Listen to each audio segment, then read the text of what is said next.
LoveLore Library. Chapter 1408. Yi Xiu, you, what's wrong with you? Hu Yushang felt that something was amiss. Yi Xiu's appearance looked very crazy. There was no excitement in his eyes when he looked at her. There was only contempt and indifference. Hu Yushang shuddered.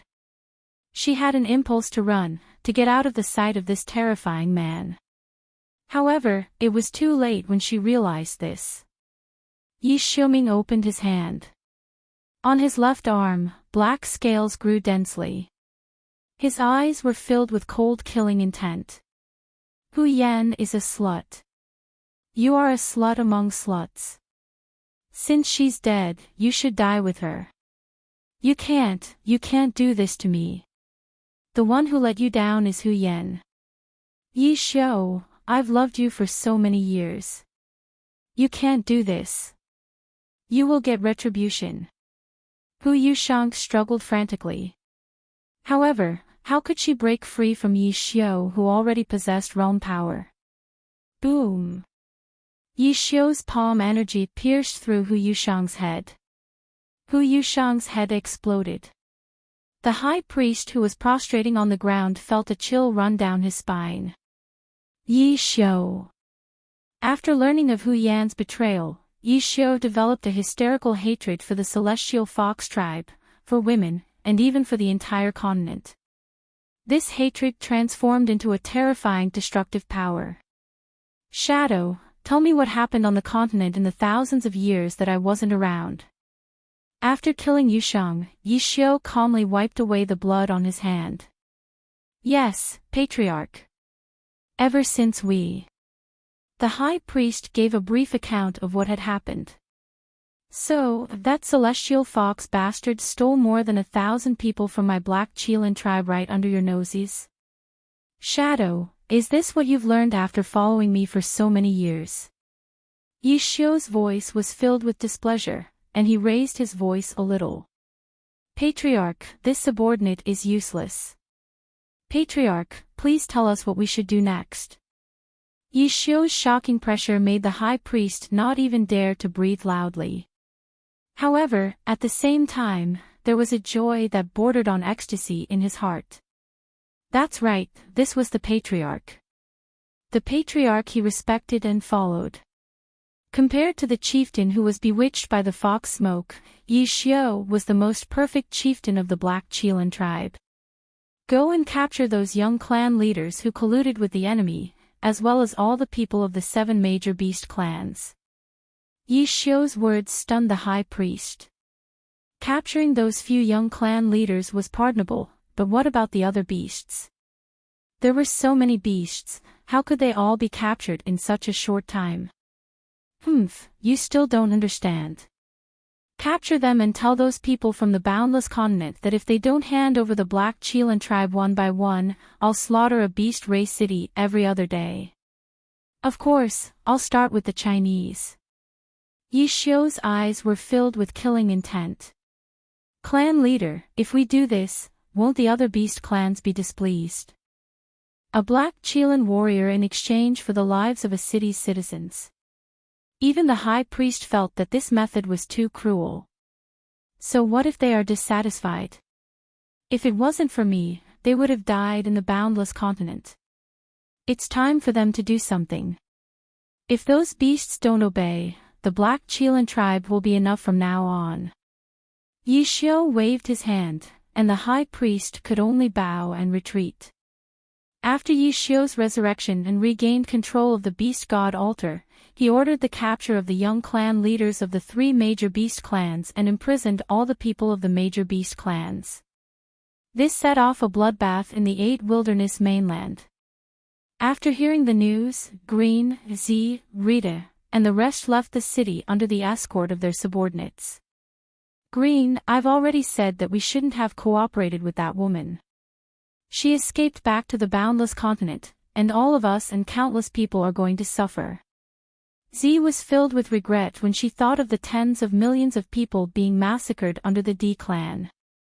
Z, you still don't understand. It's only a matter of time before Yi Xiu is resurrected. Just like what Yunxing said, the Black Qilan tribe is arrogant. It's only a matter of time before they annihilate the other beast clans. Green was more worried about the 9 Phoenix clan leader who was restrained by Yi Xiu. Yi Xiu couldn't capture them for the time being, so he would definitely target the clan leaders first. Both of you, stop arguing. The only thing we can do now is to tell Yunxing about the situation in the 8 Wilderness mainland. Rita's heart was burning with anger. What's the use of telling her? If she could defeat Yi Xiu, she wouldn't have run away. Z was annoyed. Have you forgotten that Yunxing is the successor of the Celestial Fox? She has the Celestial Fox's relic in her body. If there was anyone in the 8 Wilderness mainland who could go against Yi Xiu, it would be the Celestial Fox people, Long Huyen. The Celestial Fox people back then looked the same as Yunxing now. They both had 8 tails. As long as Yunxing can perfectly merge with the Celestial Fox's relic, she can go against Yi Xiu. Rita and Yunxing had crossed paths a few times. She firmly believed that only Yunxing alone could resolve the current crisis. We must find the Chinese as soon as possible and see if we can contact Yunxing through Lu Yunchuang and the others. Rita's words calmed Green and Z down for the time being. The 3 of them decided to inform Yunxing and the others about Yi Xiu's resurrection first. In Grand Imperial City, Yunxing had just learned about this from Popo. To facilitate communication, Popo had left a special World God voice transmission magic array with Lu Yunchuang so that she could find out about the situation in the 8 Wilderness mainland from Lu Yunchuang. I didn't expect Yi Xiu to really be resurrected. When Yunxing heard this news, her heart could not help but sink a little. Yi Xiu was much more difficult to deal with than Duge Xiu. Judging from the previous situation, Duge Xiu at least still had some feelings for the Wuji continent, but Yi Xiu was different. The resurrected Yi Xiu's hatred for the human race was almost insane. Master, what should we do? They still don't know that the Celestial Fox Sarira in your body is incomplete. We can't even defeat Duge Xiu, let alone Yi Xiu. Popo recalled the last time she fought with Duge Xiu and felt a little scared. I don't know what to do either. Popo, the only thing we can do now is to stop Yi Xiu from killing innocent people in the city. Let's first hand over some of the people from the Black Qilan tribe. After Yunxing weighed the pros and cons, this was the only way. Master, what about the people on the mainland who have been poisoned by the blood fog? Popo was puzzled. Don't worry, we'll hand them over batch by batch. As long as Yi Xiu doesn't kill anyone for the time being, I'll think of a way to test out more vaccines among the remaining people as soon as possible. Although she said that, Yunxing knew very well that her method was actually just a stopgap measure. She had to give it a try. Chapter 1409. Yi Xiu's sudden resurrection caused the pressure on Yunxing's shoulders to increase. She also understood that the 9 Wan tribe, the D clan, and the Behemoth tribe were targeted by Yi Xiu because they were on good terms with her. Little wildcat, you don't have to force yourself too much. If it really comes to a point where we have no choice, we can try to break through the path of the gods. Yi Baiming also saw that Yunxing had been depressed these few days. Her face had become much smaller, and his heart ached. Night Fox, I'm fine. After I test out the first batch of vaccines, if it really doesn't work, we'll make a trip to the Grand Emperor City. Yunxing could only do this at the moment. Although she didn't know if the path of the gods in the Grand Emperor's tomb really existed, it seemed that the only way to defeat Yi Xiu was to fight for the path of the gods. Regardless of whether they succeeded or not, even if they couldn't break through the path of the gods, it would still allow their strength to break through. No matter what you want to do, I'll accompany you. You haven't rested for a few days. If you don't rest tonight, I'll accompany you to sleep. Yi Baiming teased. Yunxing also felt dizzy. Under Yi Baiming's gaze, she could only sleep first. Perhaps it was because she hadn't rested for too long, but when she just fell asleep, Yunxing's mind was still groggy. After an unknown period of time, she finally fell asleep. In the dream, Yunxing vaguely saw a figure. That figure was very familiar. She could vaguely see that it was a woman. The woman walked further and further away. "Wait, who are you?" Yunxing tried her best to chase after her as she shouted loudly. All of a sudden, the figure turned around and turned into a statue made of smoke. That celestial fox statue looked like the fox smoke statue in the celestial fox temple, but at the same time, she also felt that it was very similar to the statue in the celestial fox tomb. "Senior Fox Smoke. Are you Senior Hu Yan? Are you trying to tell me something through the dream?" Yunxing raised her head and looked at the celestial fox statue. However, no matter how much she asked, the celestial fox statue remained motionless. Just as Yunxing was about to give up, a bolt of lightning struck the celestial fox statue. The original celestial fox statue revealed the celestial fox Sarira inside. The Sarira was immediately split into 4. Yunxing sat up abruptly. She wiped the cold sweat off her forehead. "Yunxing, what's wrong?" Yi Baiming heard the commotion and rushed in. Seeing Yunxing in a daze, he hurried forward and hugged Yunxing. The woman in his arms had an ice-cold body and appeared unusually petite. "It's nothing, Night Fox. I seem to have comprehended a new celestial fox legacy, foresight." It was only when Yunxing woke up that she suddenly realized that she had unknowingly comprehended the 8th celestial fox legacy that Madame Roland had imparted to her, foresight.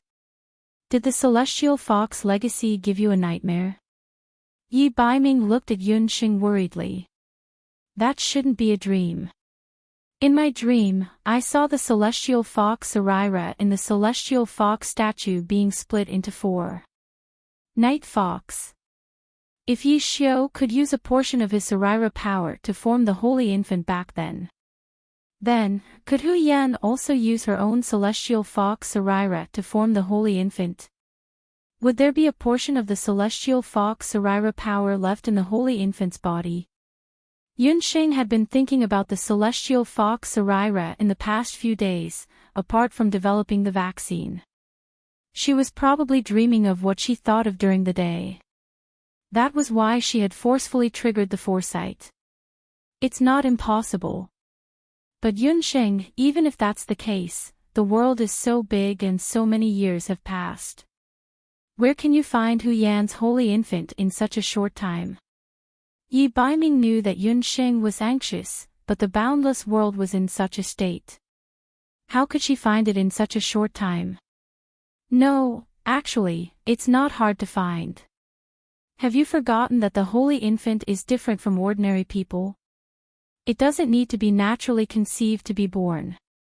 Empress Li was the best example when she was pregnant with you. Hu Yan and Yi Xiu were the same. They both died in the Dutian blood realm. It's also very difficult for ordinary people to trigger the power of the celestial fox Sarira. The so-called celestial fox Holy Infant must be born in the Dutian blood realm. The Holy Infant must also be of celestial fox blood. Yunxing suddenly had a thought when she said this. Something flashed across Yi Baiming's eyes. You mean? Yunxing and Yi Baiming said in unison. Madame Roland. Mother. Both of them blurted out and were shocked by each other's words at the same time.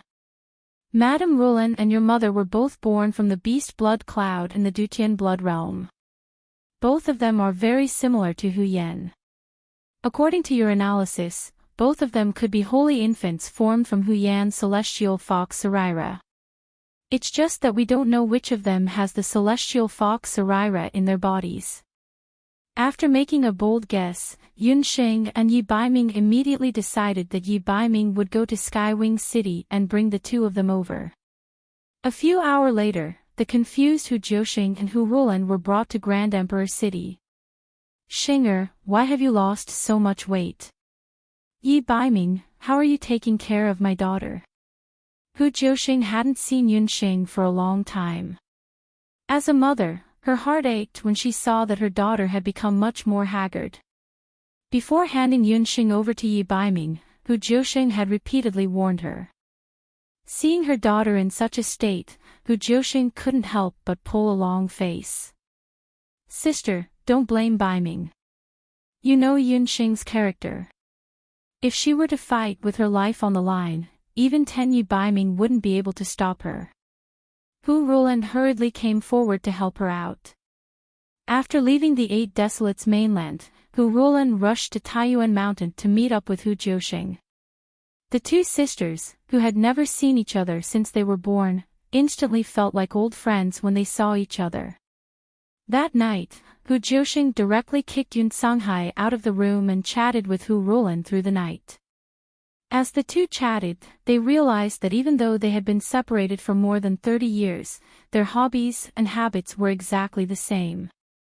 Everyone in the Yun family quickly accepted Hu Rulan. Hu Rulan also had a smile on her face. Compared to when she was in the Eight Desolates mainland, she was like a different person. Mother, second aunt is right. Night Fox isn't wrong. Yunxing hurriedly went forward to coax her mother. Humph, you little girl. As the saying goes, a married daughter is like spilled water. Now, you only know how to protect your man. Hu Jiuxing scolded jokingly. Mother, don't scold me. I'm here this time because I have something important to discuss with you. Yunxing couldn't outtalk her mother.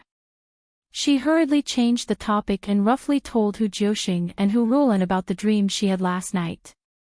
Unexpectedly, Hu Rulan and Hu Jiuxing revealed strange expressions after hearing Yunxing's description. Chapter 14:10. Xinghe, did you also have the same dream? Hu Jiuxing and Hu Rulan looked at each other in dismay. It turned out that ever since the two of them met, they would have the same dream every few nights. The two of them did not pay much attention to it. After all, the two of them were originally hatched from the same beast blood cloud. It was normal for their thoughts and dreams to be similar. However, if even their daughter, Yunxing, had the same dream, then it was unusual.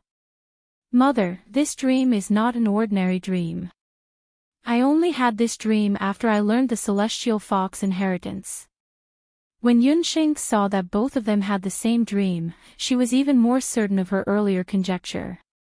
She linked the incomplete Celestial Fox Saraira in her body with the Celestial Fox Saraira in her dream, which was split into 4 parts in the Celestial Fox statue. Xing, are you saying that there is a Celestial Fox Saraira in both of our bodies? But all these years, we haven't felt anything at all. Hu Jiuxing and Hu Rulan were still in disbelief. Whether there is or not, we'll know once we give it a try. Yunxing was already prepared. She led her mother and Madame Rulan into the room together. Mother, I'll start using the Celestial Fox inheritance to predict dreams now. If there really is a Celestial Fox Saraira in both of your bodies, there should be some reaction. Yunxing's Celestial Fox power slowly flowed in the room. Soon, the entire room fell into a dream. In the dream, the scene that Yunxing saw earlier appeared once again. At this moment, the Celestial Fox Saraira in Yunxing's body emitted a gentle light. Following the appearance of the Celestial Fox Saraira, Hu Jiuxing and Madame Rulan's bodies emitted the same gentle light. A ball of light emerged from each of their bodies. The 2 balls of light were like children who had found their mother and quickly gathered towards the Celestial Fox Saraira in Yunxing's body. The 3 Celestial Fox Sarairas merged completely. When the 3 Celestial Fox Sarairas were completely merged, Yunxing felt that the magic power in her body was like a stream after the rain. It suddenly became much more abundant and became an extremely wide river. So there really is a part of the Celestial Fox Saraira in our bodies. Hu Jiuxing and Rulan Fu were both deeply moved after they woke up. For so many years, the two of them never knew that a part of the celestial fox people's power of the celestial fox Sarira was actually in their bodies. Xing's A Dream's Prophecy. The celestial fox Sarira in our bodies is out, but where is the fourth part of the power of the celestial fox Sarira? A mere 3/4 of the power of the Sarira is still not enough to defeat Yi Xiu after his rebirth. Madame Rulan had also learned about the recent events in the Eight Wastelands mainland from Yunxing. After learning about the death of the celestial fox people's Long Hu Qianqiu, Madame Hu Rulan's eyes darkened, but she felt relieved in her heart. Before coming to the boundless mainland, Hu Rulan had thought that the way she and Hu Qianqiu got along as husband and wife for so many years was correct. However, it was only when she saw the way her sister, Hu Jiuxing, and Yun Sanghai got along as husband and wife that she realized that Hu Qianqiu had never loved her from start to end. Now, she had completely given up on Hu Qianqiu. However, Yi Xiu had disregarded the friendship of the Bakra orcs and threatened Yunxing and the others with the lives of the various beast clans. This made Madame Rulan very worried. Don't tell me there's a third celestial fox holy infant in the boundless mainland? Hu Jiuxing questioned.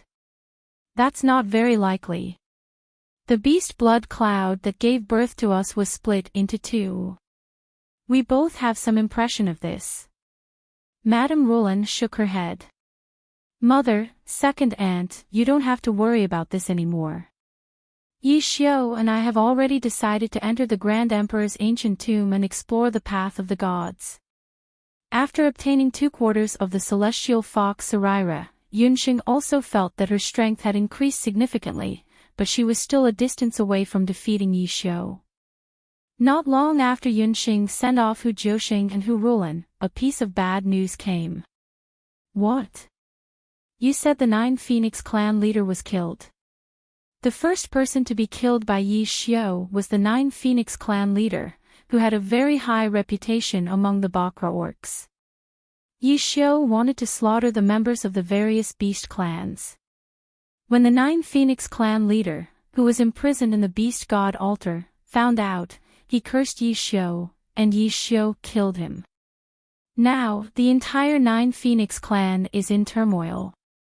As the young clan leader, Lu's whereabouts are also unknown. After Lu Yunchuang brought this news, Yunxing was also saddened. Yi Xiu had done it in the end. She had some friendship with the 9 Phoenix clan leader. That old man had taken care of her on many occasions. If this continues, the other beast clans will also be killed sooner or later. Lu Yunchuang and the others were also struggling to hold on. Looks like there's only one way left. Yunxing looked at Yi Baiming. Yi Baiming also looked at her. Both of them knew that they had to make a trip to the Grand Emperor's tomb and find a way to open the path of the gods. After learning that Yunxing and Yi Baiming were going to work together to enter the Grand Emperor's tomb, Yuan Bupo took out the White Tiger Emperor's jade. Yunxing, this Emperor's jade should have been given to you a long time ago. It's just that back then, my father was wary of the Grand Emperor's clan's mission and was unwilling to let the Emperor's jade fall into the hands of outsiders. After experiencing the upheaval in Grand Emperor City, Yuan Bupo had matured a lot. In his eyes, there was only relief and indifference. Once, he wondered if he would be the one to accompany Yunxing into the Emperor's tomb. He had also dreamed countless times that he and Yunxing, one playing the flute and the other playing the guqin, became the first immortal couple in the history of Grand Emperor City to obtain the 9th chapter of the Grand Emperor's Jade. Then, all of those became empty words. The one who would accompany Yunxing into the Emperor's tomb was someone else. Yuan Bupo's heart was filled with regret. However, he also understood that Yi Baiming was the most suitable man to accompany Yunxing into the Grand Emperor City. Thank you, Yuan Bupo. I don't know when I will be back. I have developed the first batch of vaccine. I have already asked Ji Rumo to contact Great Sea Ming and the others to send the vaccine to the underworld as soon as possible. Yunsheng received the White Tiger Emperor's jade. Master, are you really not going to let Bo Bo accompany you in? Bo Bo was a universe god. She knew very well how difficult the path of the gods was. If her master were to succeed, she would be qualified to become a god. However, if she were to fail, she and Qilin might not be able to come back forever. Bo Bo, don't be willful. Remember, you are a universe god in the human world. Now that the human world is in chaos, you have to bear the responsibility of a universe god. If anything were to happen to me, I believe Ming Ri would definitely be able to help you. After Yunsheng reminded her, she looked at Yi Baiming. Yi Baiming held her hand and the two of them walked towards Grand Emperor's tomb resolutely. Chapter 14:11. Di Hong's ancient tomb was located at the bottom of Di Hong City. For generations, other than the direct descendants of the Xian and Yuan family, no one was allowed to step into the ancient tomb, let alone the depths of Di Hong's ancient tomb. It was said that only the first Di Hong city lord and his wife had entered the bottom of Di Hong's ancient tomb. Unfortunately, the two of them did not succeed in opening the path of gods. Yunsheng and Yi Baiming were the first pair of outsiders to enter the ancient tomb since Di Hong city was built. The entrance of the ancient tomb was a heavy stone door with a seal. On the opening mechanism of the stone door, there were 4 indentations of Totem Emperor jades. Yunsheng embedded the green dragon, white tiger, vermilion bird and black tortoise emperor jades into the door. After the 4 emperor jades were completed, the 4 totem divine beasts revealed their appearances. Everyone, I'm very sorry. It took me so long to bring you back to the path of the gods. Moreover, I can't guarantee that I'll be able to open the path of the gods. Yunsheng looked at the 4 divine beasts in the air with an apologetic expression. Only those who passed Emperor Huiyan's test could obtain the qualification to open the path of gods. Master, you don't have to be too concerned. Everything is destined in the unseen world. Us 4 siblings being able to once again step onto the path of gods is already beyond our expectations. The 4 totem divine beasts also looked at Yunsheng with respect.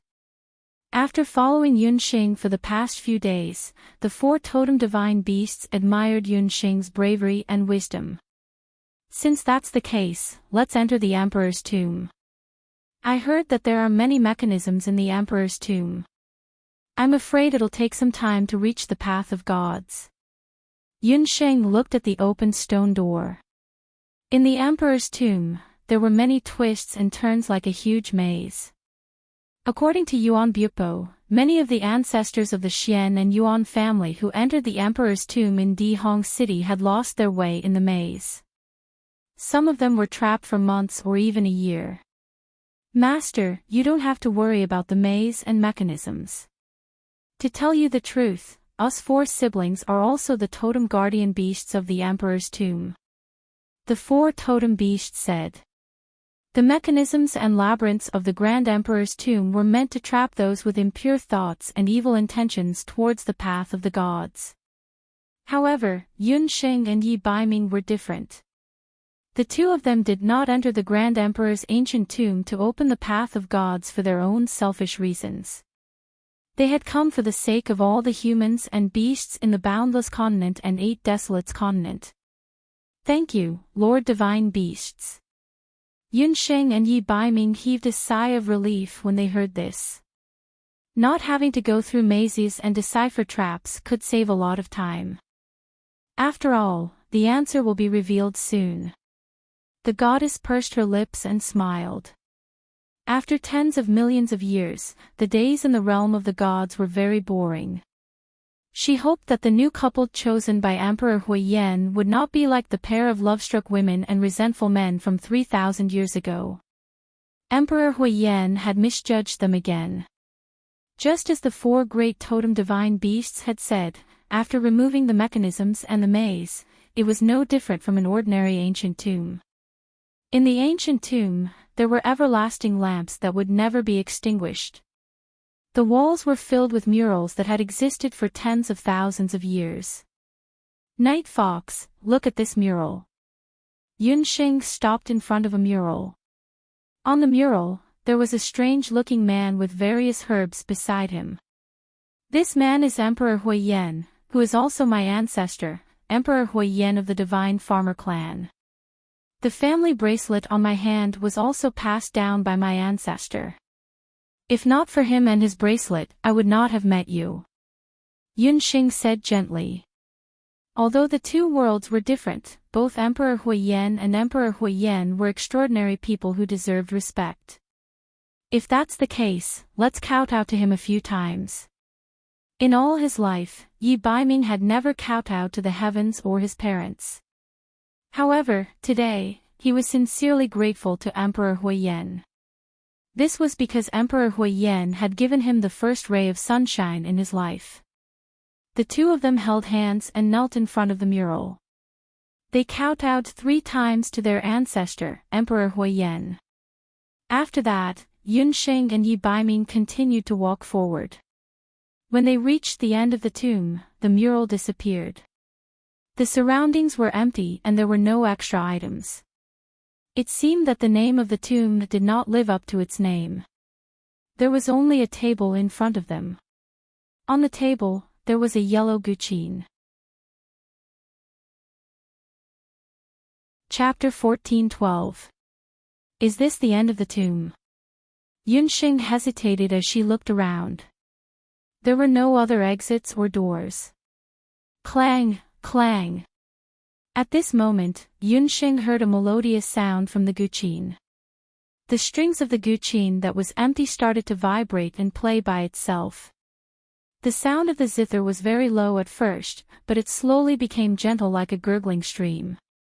Then, the sound of the zither went from low to high, becoming loud and powerful. Yunxing and Yi Baiming were both people who knew how to play the zither, but the two of them had never heard such a beautiful zither sound.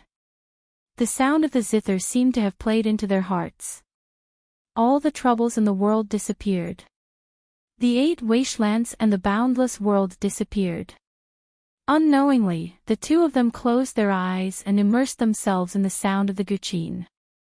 Gradually, the surrounding environment changed. The guqin disappeared, and so did the everlasting lamp. When Yunxing came to her senses, she realized that she had already left the tomb. Where is this? Yunxing was shocked as she looked around. There was a strong herbal fragrance, and there was a television playing. There were short tables and chairs, and a lonely single bed. Everything around her was neat and tidy. It looked so familiar, yet so strange. Yunxing's heart jumped. She opened her eyes and realized that this was the Chinese medicine clinic that she had lived in for more than 20 years. She had returned to the modern world. This was China. Am I dreaming? Or is this all an illusion? Yunxing pinched herself hard. It was so painful that she almost cried. She flipped through the tables and chairs again. At a familiar spot, she found a remote control for the television. After a series of random presses, the channels kept changing. Dark thorns. Yunxing was still unwilling to give up. She began chanting. There was no mana, no magic. Everything was real. It was not an illusion or a dream. She had really returned to the modern world. Yunxing's heart suddenly felt empty. She sat down dejectedly, her mind spinning. The calendar on the wall had already flipped 3 days. It had been 3 days since Yunxing returned to the modern world. In these 3 days, her mind had been constantly recalling everything that had happened on the boundless continent. After so many times, she couldn't even tell whether it was all a dream or not. Whenever she thought of Night Fox and her family and friends in the boundless world, she felt as if her heart was being cut by a knife. Every day, when she lay down and opened her eyes, the first thing she wished was that she had returned to the Grand Emperor's ancient tomb. However, she was disappointed time and time again. If it weren't for Yunxing's mental fortitude far surpassing that of ordinary people, she was afraid that she would have collapsed to the point of going to see a psychiatrist.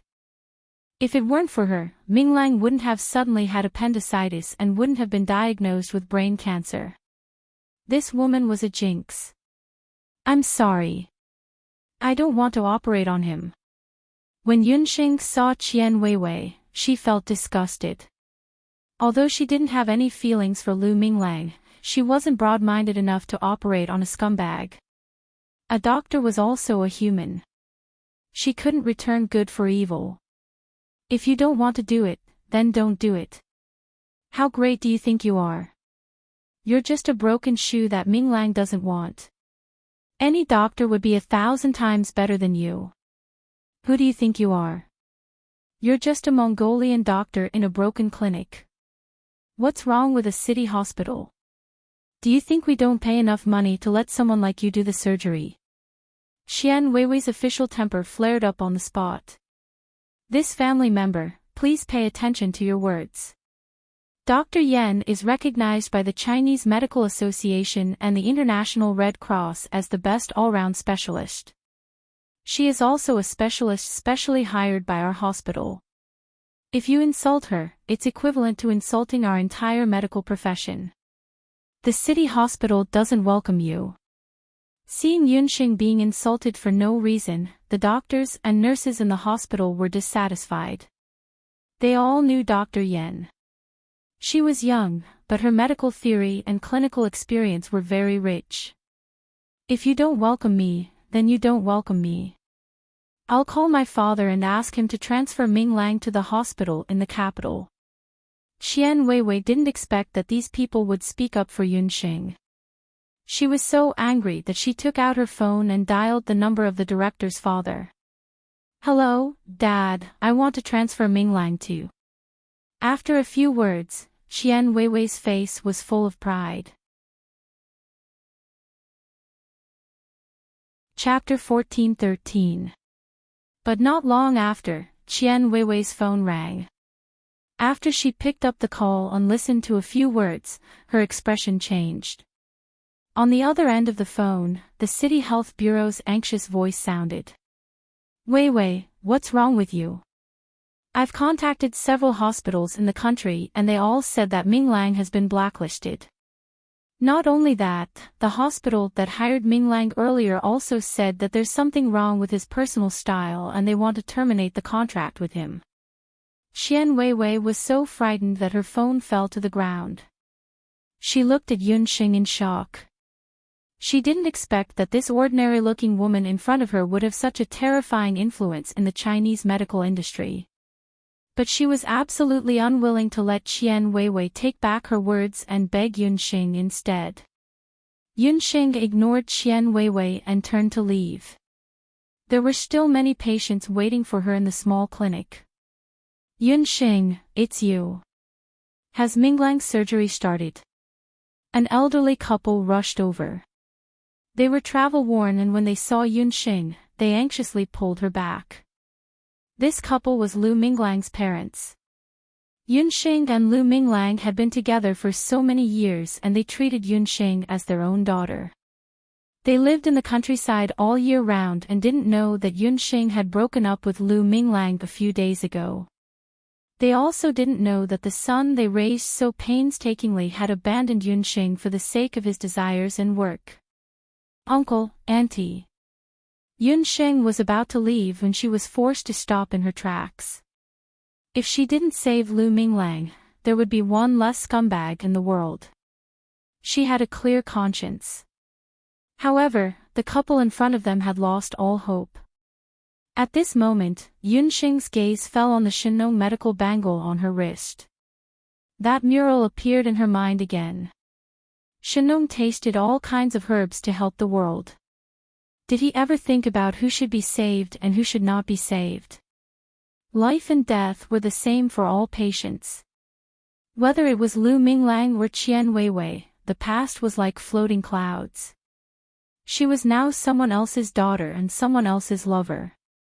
It was time for her to completely let go. Uncle, Auntie, don't worry.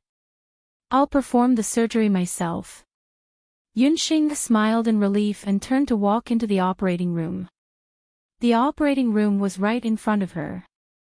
The moment she pushed open the door of the operating room, Yunxing felt that her heart was lit up. Bright, everlasting lamps spilled all over the ground. With the sound of the zither still in her ears, Yunxing found herself back in Di Hong's ancient tomb. The guqin was still on the table, but it had stopped playing. Beside the guqin, there was an additional guqin score.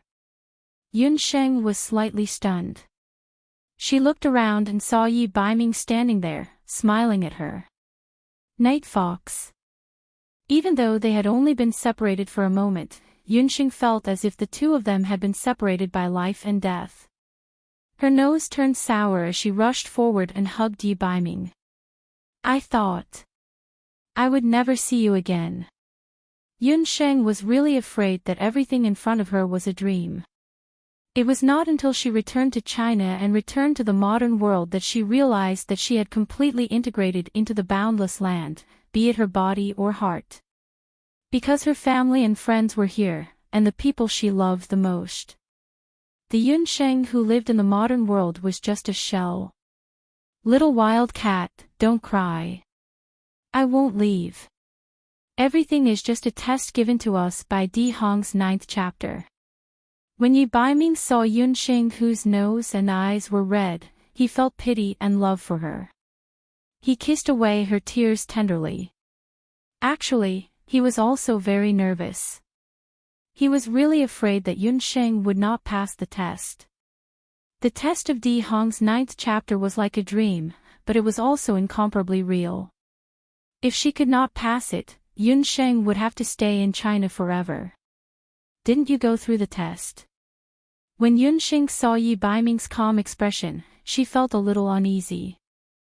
Logically speaking, since both of them had heard Di Hong's 9th chapter, shouldn't they go through the test together? These few days, she had suffered a lot. However, looking at Night Fox, she did not seem to suffer at all. Could it be that Emperor Yan was so biased that he gave her such a difficult test, and gave Night Fox a test with a cheating artifact? To put it bluntly, this test was to test Yunxing's medical ethics. If not for the compassion she felt for Lu Minglang's parents, the Shinong medical bangle, and the many years of Emperor Yan's teachings, she might not have been able to pass this test. I also went through a test. However, it was just a small test. I came out without much effort. Yi Baiming said casually. When Yunxing was not paying attention, Yi Baiming's eyes flashed with an obscure look. Both of them had passed the test of Di Hong's 9th chapter. The guqin score recorded Di Hong's 9th chapter. However, with Di Hong's 9th chapter, where was Path of the Gods? Yunxing opened the guqin score suspiciously. Yunxing, why don't you and I play Di Hong's 9th chapter together? After Yi Baiming and Yunxing finished reading the guqin score, they were also amazed. Di Hong's 9th chapter was indeed a famous ancient song. Yunxing nodded. Both of them sat at the table. Yunxing played the guqin with her right hand while Yi Baiming played the guqin with his left hand. Both of them were extremely talented people. Even though they had only seen and listened to Di Hong's 9th chapter once, their hearts were in sync. They went back and forth, and even though they were supposed to be playing the zither by themselves, they were able to work together seamlessly. The sound of the guqin was like a raging sea that flowed in all directions. It spread from Di Hong's ancient tomb to the entire Di Hong city. Those who had experienced the death of their family members and the pain of losing their wives and children stopped what they were doing to listen to Di Hong's 9th chapter. Yuan Bupo, Yuan Shanshan, and the rest held their breaths at the same time. Di Hong's 9th chapter is such a heart-wrenching tune. I'm afraid only the two of them can play such a tune together. Yuan Bupo's heart was filled with emotions.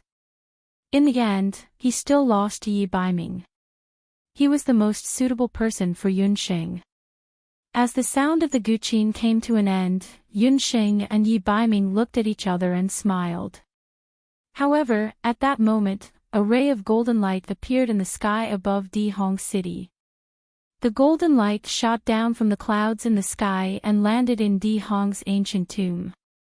A majestic divine general in golden armor appeared in the clouds. He was dozens of meters tall and held a divine weapon in his hand. He was like a pillar that supported the heavens, standing between heaven and earth and the mountains. This divine general was Emperor Huiyan's divine general. He was many times stronger than the Shi clan divine general that Yunsheng and Yi Baiming had met earlier. Emperor Huiyan was one of the few emperor gods in the divine world. His divine general had surpassed the over-god realm and was only second to an ultimate god. His strength was imaginable. The divine general's voice was like the rumbling of spring thunder, echoing in Yunsheng and Yi Baiming's ears.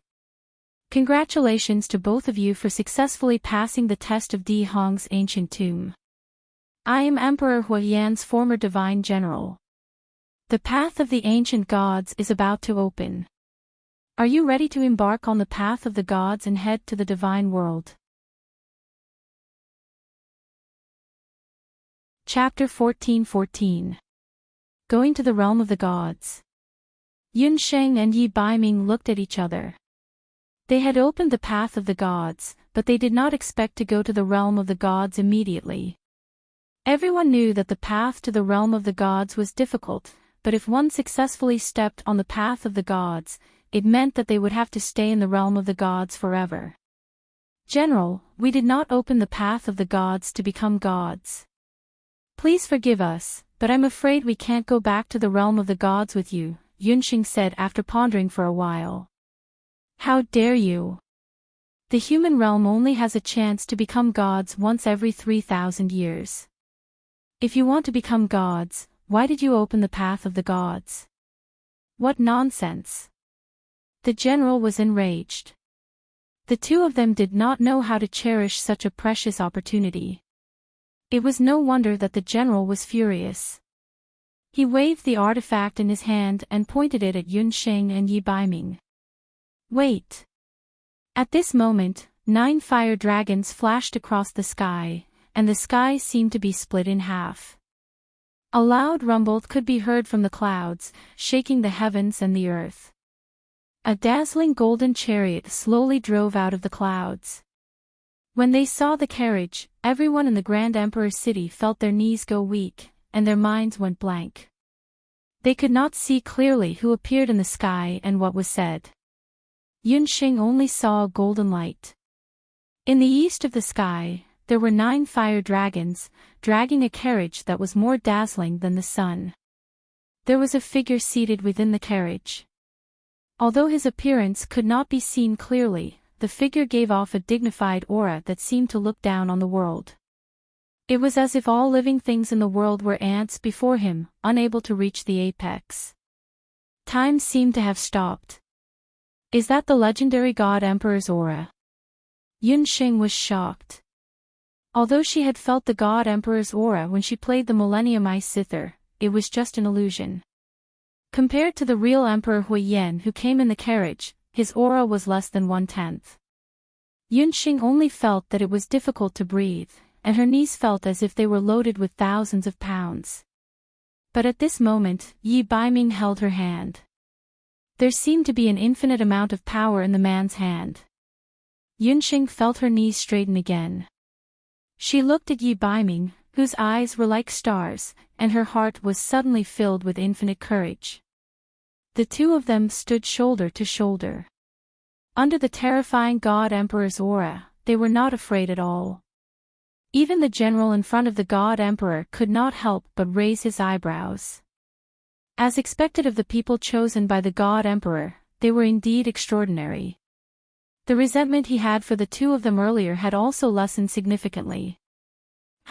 How many generations of descendants are you from the Yan clan? Emperor Fire could tell that Yunsheng was not from this world at a glance. The Emperor Huiyan had seen the test of the 9th chapter of the Great Emperor's Tomb. He laughed heartily and did not seem to be angry at Yunsheng and Yi Baiming for going against the flow. I am Yan Yunsheng, your 526th descendant. Yan Yunsheng was not intimidated by the great ancestor's godly aura. I am Yan Yunsheng. I am your 526th descendant. Just based on this point, it was clear that this descendant of his was superior to others in terms of temperament and courage. The Emperor Huiyan liked her very much. He had been the emperor for so many years and the ultimate gods and overgods were all respectful to him. Very few people spoke to him in such a neutral tone. Both of you have passed the test in the great emperor's tomb, but why are you not willing to step on the path of gods and become gods? As far as I know, if you stay, you will face the most serious crisis in the history of the mortal realm, Emperor Huiyan said and looked at Yi Baiming meaningfully. The Emperor Huiyan was the incarnation of Emperor Huiyan. His test for his descendant, Yunsheng, was more of a test of medical ethics. However, the Emperor Huiyan's test was different for Yi Baiming. However, he had also passed the test, which surprised the Emperor Huiyan. Emperor Huiyan, your test for us is to see if our minds are strong enough to become gods. However, if we pass the test and become gods, but leave behind the mess of the mortal realm, then your test for us will be in vain. You don't want your descendant to become a deserter, do you? Yunsheng replied. You're right, but you've missed this opportunity to enter the path of the gods. Next time, you might not be able to open the path of the gods so smoothly. Don't you regret it? Emperor Flame felt sorry for them. It had been 3,000 years. It was not easy to open the path of gods again. We won't regret it. However, Emperor Huiyan, we have a purpose for opening the path of gods this time. We hope you can do us a favor. Yunsheng and Yi Baiming did not enter the emperor's tomb to become gods. Their purpose was to find a way to resolve the calamity caused by Yi Xiu's rebirth. I'm well aware of your intentions. However, there is a great disparity between the mortal realm and gods. The mortal realm's calamity must be resolved by the mortal realm itself. Emperor Huiyan's words made Yunsheng and Yi Baiming's hearts sink. However, I can do you a small favor. Whoever started the trouble should end it. The answer is in all directions. After saying that, Emperor Huiyan's divine light receded. The celestial emperor's chariot rumbled forward and disappeared into the clouds. Whoever started the trouble should end it. The answer is in all directions. Yunsheng and Yi Baiming were even more confused. What did Emperor Huiyan mean by that? The two did not get an answer and left the Grand Emperor's tomb resentfully. As soon as they left the tomb, Bobo ran over with a face full of excitement. Dear Master. How was it? Did you find a way to deal with Yi Xiu? Bobo had seen the divine light in Grand Emperor City. The divine power of the God Emperor was indeed not to be underestimated. It scared a little master god like her. Unfortunately, Emperor Huiyan did not tell us any answer. He only said one sentence, whoever started the trouble should end it. The answer is in all directions. Yunsheng shook her head. The answer is in all directions. Bobo tilted her head and thought. Master, I can't be.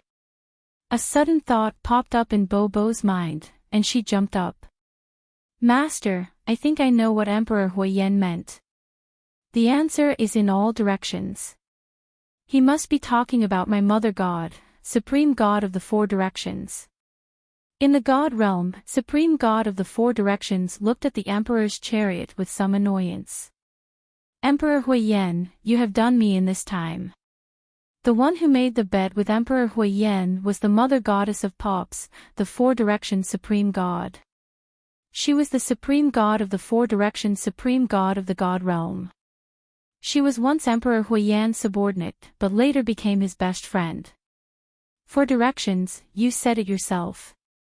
Or do you really want your precious disciple to be a world god? Emperor Huiyan's face was full of smiles.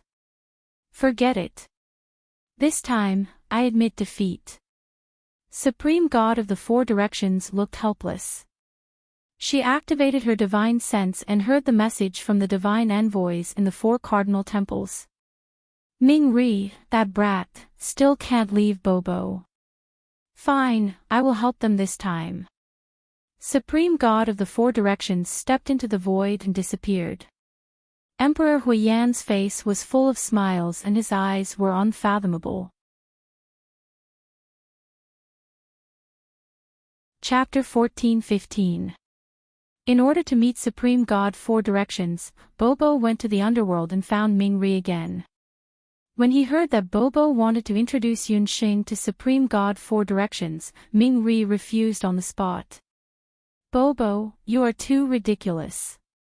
You clearly know the rules of the God realm. The Mother God is impartial. Why would she meet with two mere humans? Ming-Ri said coldly. During this period of time, he was very annoyed because of the matters in the mortal realm.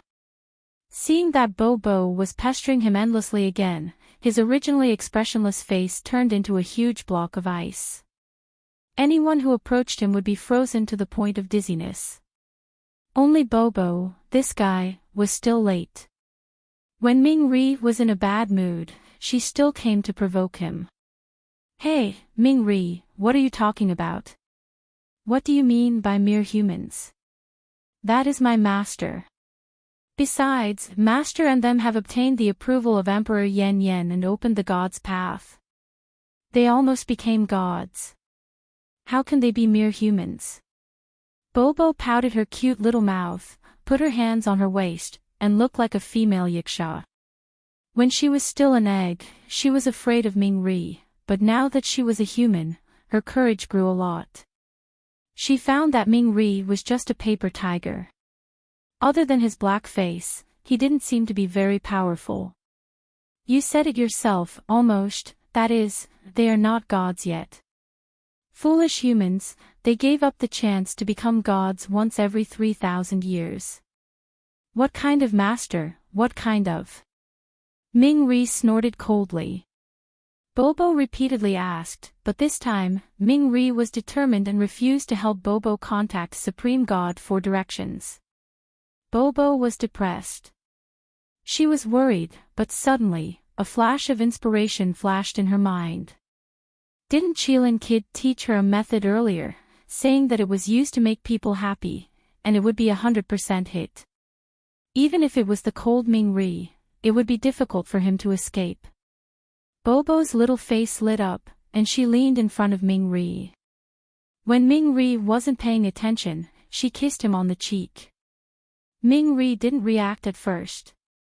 His face was stiff, and there was still Bobo's saliva on his face.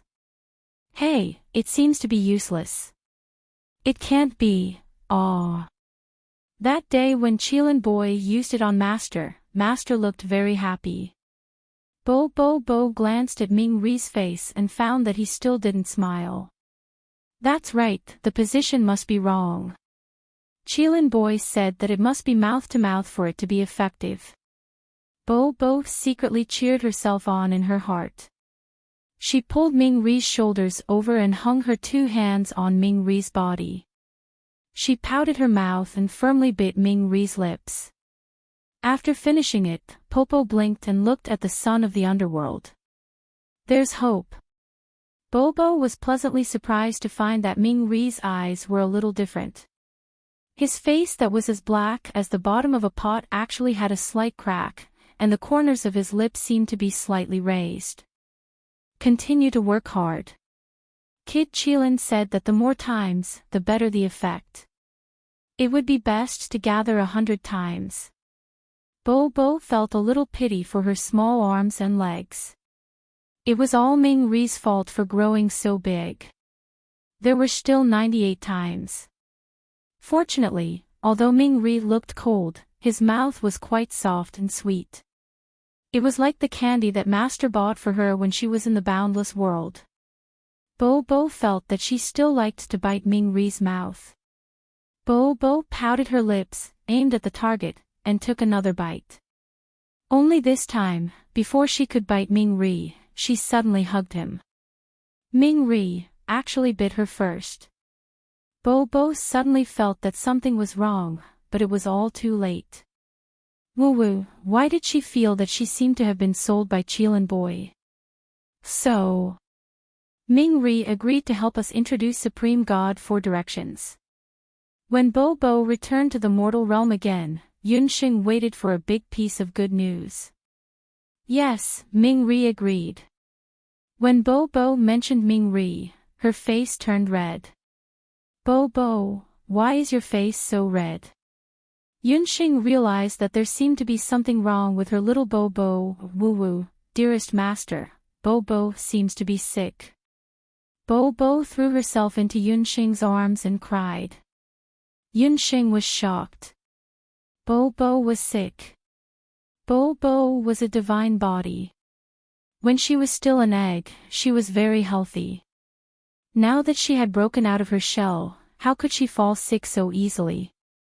Yunxing looked at Bo from head to toe and found that other than her heart rate and pulse that were slightly abnormal, everything else was normal. Didn't you just go to see Ming-ri? Why are you sick? Yunxing was suspicious. But when Yunxing mentioned Ming-ri, Bo's heart and pulse began to beat wildly. Her face was also like a Shaohua stove, burning hot. Woo-woo, master, you see, I'm sick again. Bo continued to cry. Stop, Bo, you tell master first, what happened? Yunxing looked at Bo and had a feeling of not knowing whether to laugh or cry. Woo-woo, Bo also doesn't know. Since Bo followed Qilin Boy's method to make Ming-ri happy, she became like this. It must be that Ming-ri, that big bad guy, has some messy venereal disease on his body and passed it to her. Bo looked angry. Venereal disease. Yunxing was speechless for a while. Who was the one who taught Bo these nonsense words? Bo, don't worry. Tell me, what method did Night Fox teach you? Yunxing had an ominous premonition. Although Bo looked like a little Lolita, in terms of psychology, she was 100% pure. Yanran and a child were useless. That day, Bo saw Master and Qilin Boy kissing. Bo thought that Master was bullied and wanted to seek justice for Master. But Qilin Boy said that it was a way to make Master happy. Bo told Yunxing that Qilin Boy said that the best way to make a person happy was to kiss 100 times. Bo also secretly looked at her master. She seemed to be very happy. Yunxing's face was speechless. When Bo said that, her face began to blush. Damn Night Fox, you dirty guy, what nonsense did you put into Bo's little head? I'll settle accounts with him later. Yunxing gnashed her teeth in her heart. Bo, don't worry, in fact, you don't have an illness. If I'm not wrong, you should. Like Ming-ri. Yunxing rubbed Bo's hair with a look of love. This child finally grew up and became enlightened. Like Ming-ri. When Bo heard this sentence, it was as if she had been struck by lightning. This was 100 times more shocking than hearing that she was sick. How could she like Ming-ri, that 1,000-year-old iceberg? Chapter 14-16. After listening to Bo's explanation of what had happened in the underworld, Yunxing finally understood. She'd only been able to meet Supreme God for Wei this time because of Bo's little honey trap. Poor little girl. She didn't even know that Yi Baiming had sold her. She still hadn't come to her senses. In order to vent Popo's anger, Yunxing found Yi Baiming and gave him a good scolding. After knowing that Bo had mistakenly thought that the person she liked was sick, Yi Baiming burst out laughing unkindly. Bo was so angry that she almost impulsively wanted to exile him 1,000 times over. Damn fox, if you laugh again, Popo will cry. Yunsheng was angry and amused. At first, she was a little annoyed with Yi Baiming, but after thinking about it, she immediately understood Yi Baiming's intentions. In fact, Yunsheng and Yi Baiming, as people who had experienced Ming Ri's feelings for Popo, could see it clearly. It was just that Popo didn't realize it. Because of this, Yi Baiming even mocked Yunsheng in private, saying that Popo was the same as Yunsheng in the early years. A typical ingrate who treated other people's infatuation as ill intent. Yi Baiming's actions were indeed a little unscrupulous, but it was undeniable that it had a very good effect. At least it proved that Ming Ri's feelings weren't unrequited. Popo also had feelings for him. Just based on this, Underworld God owes us a big favor, Yi Baiming said proudly. With Ming Ri's help, Popo contacted Divine Four Directions. Because Yunsheng and Yi Baiming were still humans, they couldn't go to the God realm directly. They could only go to the underworld through Divine Four Directions. When the white-robed Supreme Divinity Four Cardinal Directions appeared in the Underworld Deity Palace, it cheered and pounced on him like a little bird. Heh heh, you're still the same. Divine Sovereign Four Directions smiled at his precious disciple. Bo and Ming Ri were both disciples of the Four Cardinal Divinity. Ming Ri was the strongest among all the disciples. Bo was the weakest, but even so, it did not hinder Divine Venerable Four Directions' love for Bo, Mother Goddess. Bo thought you didn't want me anymore. Bo was like a cub, lying in God Four Ways' embrace, unwilling to let go. Mother Goddess thought that you no longer wanted Mother Goddess now that you had a master, said Divine Four Directions as he glanced at Yunsheng. Yunsheng had heard Bo and Ming Ri mention the Four Cardinal Gods many times. She thought that the Four Cardinal Gods would be as majestic as Emperor Huiyan. But today, Divine Four Directions, who had a noble status in the divine world, was actually a beautiful middle-aged woman. She had willowy eyebrows, red phoenix eyes, and a pair of beautiful eyes that were as clear as water. The rarest thing about her was that she had a humble temperament. Seeing her slowly wake up, calm and graceful, without any arrogance, one could not help but have a good impression of her. It was hard to associate this Divine Four Directions with the Almighty of the divine world who had taught Ming Ri the god of slaughter. Divine Four Directions, I'm sorry. I made a contract with Bo by accident. Yunsheng was still a little nervous. Divine Four Directions was blaming her for making a contract with his beloved disciple. No, it's not your fault. Everything seems to be accidental, but it's actually destined. Speaking of which, it's also my fault for the bet I made with Emperor Huiyan. If it wasn't for the bet 3,000 years ago, the mortal world might not be like this now. Divine Four Directions sighed. The bet 3,000 years ago. Yunsheng and Yi Baiming had strange expressions. You should know that the path of the gods opens once every 3,000 years. In fact, before you, there was a pair of resentful man and woman who almost succeeded in becoming gods. It's a pity. Divine Four Directions was lost in his memories, his eyes deep. 3,000 years ago, not long after Divine Four Directions received the title of Divine Four Directions, she was already a divine general under Emperor Huiyan. But unlike ordinary divine generals and divine emperors, Divine Four Directions and Emperor Huiyan were best friends.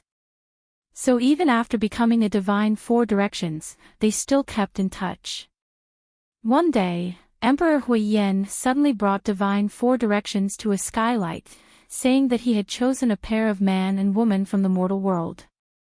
As long as they passed the test of the path of the gods, they could become gods. However, Reverend Four Directions felt that the man and woman did not possess the qualifications to become gods. This was especially true for the man, whose personality was extremely fierce and ruthless. Divine Four Directions thought that such a character would cause Emperor Huiyan a lot of trouble in the divine world in the future even if he became a god. In order to avoid unnecessary trouble in the future, it was better to choose a new person. Emperor Huiyan did not think much of it. In the end, Divine Four Directions suggested that she had an overgod who was going to the mortal world to undergo training. While she was escorting the overgod to the mortal world, she could test the pair. If the man and woman passed the test, the Supreme Divinity Four Directions would acknowledge them and personally bring them to the God realm. Divine Four Directions, is the test you mentioned the one we went through in Di Hong's tomb? Then the man and woman you mentioned, could it be them? Yunxing vaguely knew the answer. That's right, it was a similar test. Di Hong's 9th chapter tests the inner demons in a person's heart. The pair was called Yi Xiu and Hu Yan. Unfortunately, Yi Xiu did not pass the test and failed. Divine Four Directions sighed. Divine Four Directions, you only said that Yi Xiu did not pass the test. What about clan leader Hu Yan? Yi Baiming heard something fishy. They were both chosen by Emperor Huiyan, but this time, Emperor Huiyan's eyes were much sharper. Yunxing and Yi Baiming were lucky because they passed the test. Celestial Fox People's Long Huiyan passed the test. At that time, I suggested that we take her to the divine world. She is modest and knows when to advance and when to retreat. She is a rare heroine. Unfortunately, she thought of her lover, Yi Xiu, and rejected my suggestion. Therefore, the first person to reject the path of the gods was Celestial Fox People's Long Huiyan. Then what about this? Do Yi Xiu and clan leader Huiyan know about this? Yunsheng and Yi Baiming had never heard of this. At the very least, the Black Qilin and Celestial Fox tribes' genealogy records did not have this memory. After all, becoming a divine world was an extremely honorable thing. If Divine Four Directions had not mentioned it, Yunxing and Yi Baiming would not have thought that there was such a past. Those who fail to reach the divine world will have their memories erased. However, those who succeed will retain that memory. Therefore, Hu Yan still remembers, but Yi Xiu's memory has been erased, Divine Four Directions said. Chapter 14:17. Hu Yan passed the 3,000-year test while Yi Xiu failed. Then, Yi Xiu forgot all about it. Hu Yan could even give up the chance to become a god. How could she betray Yi Xiu?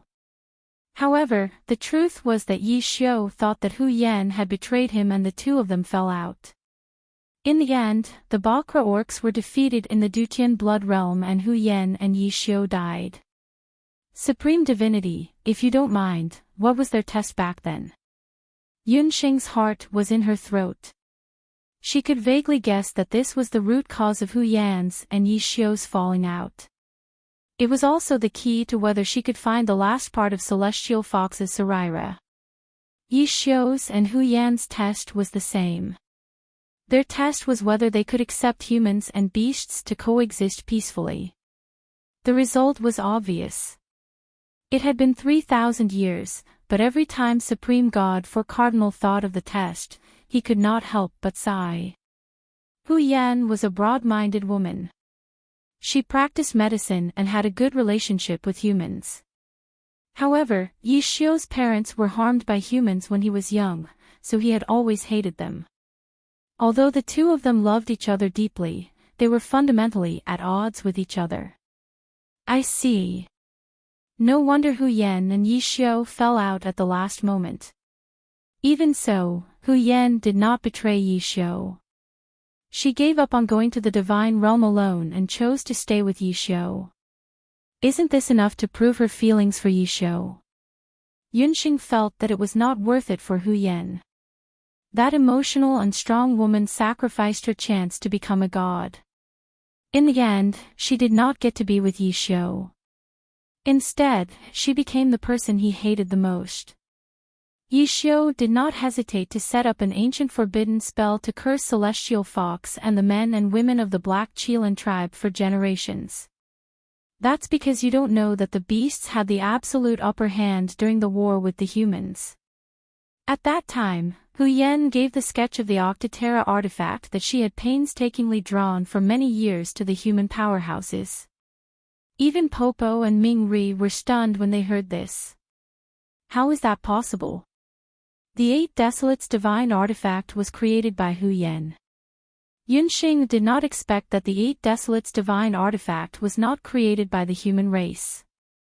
No wonder the artifact is called the Eight Barons artifact. However, Hu Yan's actions are tantamount to betraying the Bakra orcs. Bobo clicked his tongue. Why are these people's thoughts and actions so complicated? Hu Yan has never betrayed Yi Xiu. She is an intelligent woman and knows a little about divination, medicine, and witchcraft. Perhaps she had foreseen everything. That's why she begged me to teach her how to decompose Celestial Fox's relics back then. That's how the situation today came about. Divine Venerable Four-Way's heart was as clear as a mirror. She also knew that Yunxing's main purpose in inviting her here was to find out the whereabouts of the last Celestial Fox relic on Hu Yan. That's great. Mother Goddess, you really do know the whereabouts of the last Celestial Fox's relic. Mother Goddess, please do a good deed and tell Master that she has used all kinds of methods to find the Celestial Fox's relic. She is so anxious that she's turning into an old woman. Bobo tugged at Divine Venerable Four-Way's divine robe and shook it incessantly. Child, you're still the same after so many years. To think that I entrusted you to Hu Yan in order to train you. Divine Venerable Four-Way was at a loss for words. Everything was indeed predestined by the unseen world. When Divine Venerable Four-Way handed Bobo to Hu Yan, she did not expect that Hu Yan would use the divine technique that she had imparted to split the Celestial Fox's relic into four. Then where is Hu Yan's last Celestial Fox's relic? Yunxing became nervous. Are you sure you want to know the answer? Divine Venerable Four-Way sighed. Life was unpredictable. Hu Yan and Yi Xiu had already become an eternal regret. Divine Venerable Four-Way originally did not want to see another regret happen. Divine Venerable, please enlighten me. Whether or not they could resolve this calamity between the Boundless Continent and the Eight Desolates Continent depended on the whereabouts of Hu Yan's last Celestial Fox's relic. That Celestial Fox's relic is actually far away on the horizon. It's right in front of you. It's in his body. Divine Venerable Four-Way stared at Yi Baiming after saying that. Yi Baiming was not surprised as he had expected. He only looked at Divine Venerable Four-Way indifferently as if he was not surprised at all. How is that possible? Yi Xiu is a black Qilin. How could he have a Celestial Fox's relic in his body? Yunxing could not believe it and thought that Divine Venerable Four-Way must have made a mistake. There was originally no Celestial Fox's relic in his body. Hu Yan's fourth Celestial Fox's relic was originally left in the remains of the Qilin King Yi Xiu. The reason she did that was to increase Yi Xiu's chances of survival. However, when Ming Ri used the Hellfire to regenerate his bones and flesh, a portion of the Celestial Fox's relic was transferred to his flesh and bones. Divine Venerable Four-Way did not know that his two disciples had actually done such a heaven-defying thing behind his back, which was not easy even in the God realm. Then how can we extract the Celestial Fox's relic from his body? Yunxing asked again. Previously, she had used a precognitive dream to extract the Celestial Fox's relic from her mother and Madame Roland's bodies. She did not know if the same method could be used on Yi Baiming's body. You and Yi Baiming are of a different race, and the two of you are not related by blood. In order to extract the relic, your spirit and body must be compatible. You should already understand what I mean. After Divine Venerable Four-Way finished speaking, he shook his head with a look of regret. If the spirit and body were compatible between a man and a woman, wouldn't that mean? However, the relationship between her and Yi Xiu was restricted by the ancient forbidden curse. Wouldn't that mean? Yunxing did not want to continue thinking about it. As expected. Actually, I had already guessed this when I accepted Di Hong's 9th chapter test, but I was not sure at that time. Yi Baiming smiled faintly. He did not complain, nor did he feel sad. He simply accepted this fact calmly. Yi Xiu, you already knew. What kind of test did you accept in Di Hong's ancient tomb? Why didn't you tell me then? Yunxing looked at Divine Venerable Four Wei, then at Yi Baiming, then at the dejected Ming Ri and Bobo. The ominous feeling in her heart grew stronger and stronger. Bobo, Ming Ri, leave the two of them alone for a while, Divine Venerable Four Wei said softly.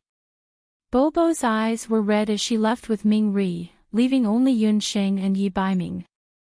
Yunxing, I didn't tell you because I didn't want you to think too much. Yi Baiming gazed at Yunxing gently and gently hugged her. Moreover, even if I told you, it wouldn't change anything. Because I only have one choice, and I want you to live well.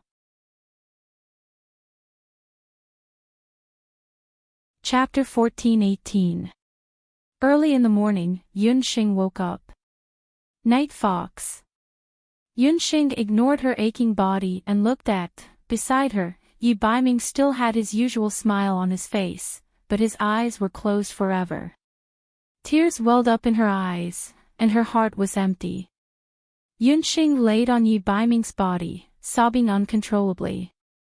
A few days later, Yunxing returned to Grand Emperor City alone. Master, are you all right? Not seeing Yi Baiming, Popo's heart skipped a beat. Could it be that Qilin brat had already? Popo looked at her master nervously, but she saw that there was no fluctuation in her master's eyes. Yuan Shahua, Yun Sanglang and his wife looked at Yunxing worriedly. They had already heard what had happened from Bobo. Why was it so cruel? Yunxing and Yi Baiming were clearly in love, but because of an ancient forbidden spell, they were separated by heaven and earth. Popo, bring me to the 8 Desolates continent. Yunxing nodded at everyone. Night Fox had sacrificed himself in order to protect the Boundless Continent and the 8 Desolates continent. She would not disappoint him. On the 8 Desolates continent, there was a storm of blood. After the death of the 9 Phoenix tribe leader, the beasts on the continent could no longer tolerate Yi Xiu's violence after his rebirth. They banded together and attacked Sky Harmony City. Under He Yao and the High Priest's watch, the entire Sky Harmony City was impregnable. But even so, the grievances of the people grew heavier and heavier. Even the High Priest felt that something was wrong. In these days, the incense of the Beast God altar had completely disappeared. The faith of the past had turned into hatred. But Yi Xiu did not seem to care. Gradually, even the high priest realized that Yi Xiu was becoming more and more dictatorial. Even those in the Black Qilin tribe who disobeyed him would be killed by him. Yi Xiu, return my grandfather's life.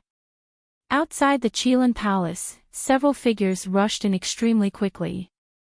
Several Black Qilin warriors were killed immediately. Green and purple appeared in front of Yi Xiu, their bodies full of hostility. When Green saw Yi Xiu, his pupils shrank. Black Qilin King Yi Xiu. Yi Xiu, who was once regarded as the savior of the Bakra orcs, who sacrificed his own life in exchange for the Bakra orcs' escape, was right in front of him. He was the one who killed his grandfather. What savior?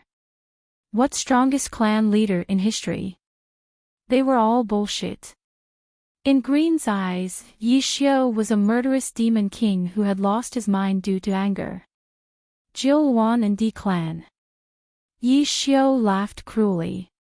Amidst his laughter, the entire Qilin palace shook violently. Cracks appeared under Green and Purple's feet as countless rocks fell from above. Terrifying realm power enveloped the entire Qilin palace. The moment they felt the power of the realm, the color of Green and Purple changed. A figure shot out like a bolt of lightning. That speed was not something that Green and Z could block. Bang bang. 2 crisp attacks. Green and Z were sent flying. Under Yi Xiu's disdainful gaze, the two of them rolled on the ground. Those who disobey me, Yi Xiu, will only die. Yi Xiu looked at the two of them coldly. With a wave of his hand, Z and Green's feet left the ground and were lifted into the air. Clan leader, these two are the young clan leaders of Jiuluan and D clan. They are still useful, the high priest said. What's the use? In Ba Huang continent, other than the Black Qilan tribe, we don't need any other beast clan. Yi Xiu laughed cruelly. At this moment, there was only one word in his heart: kill. Those who betrayed him and were disloyal to the Black Qilan tribe must all die. Yes. Yi Xiu suddenly looked forward. In the sky above the Qilan palace, the Qilan realm created by Yi Xiu was torn apart. Break. In this world deity's territory, what kind of world is this? All of you, scram. I am the boss of the mortal world. A rude and unreasonable female voice rang out. Yi Xiu's realm power was forcefully broken. In the dust, two figures appeared in everyone's sight as if they had fallen from the sky. They are, the people who walked out of the shadows made Yi Xiu's eyes change. I am Bo Bo. This is my master, Yunsheng. Bo Bo's voice was heard. Clan leader, that is Yunsheng. She is just a lowly celestial fox. The high priest did not expect Yunsheng to have the guts to appear in Ba Huang continent again. When Yi Xiu felt the fluctuation of celestial fox's energy, the violence and hatred in his body rose little by little. Celestial fox. Then what are you, a pair of Black Qilan trash? Look carefully, our master is the real celestial fox. Bo Bo glanced at Yi Xiu and the high priest. Yi Xiu's eyes narrowed. Yunsheng's figure was imprinted in everyone's eyes. It was an extremely beautiful woman.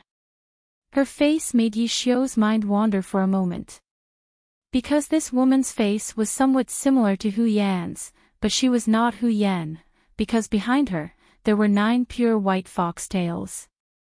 The foxtails flashed with powerful magical fluctuations that made it difficult for people to look directly at them.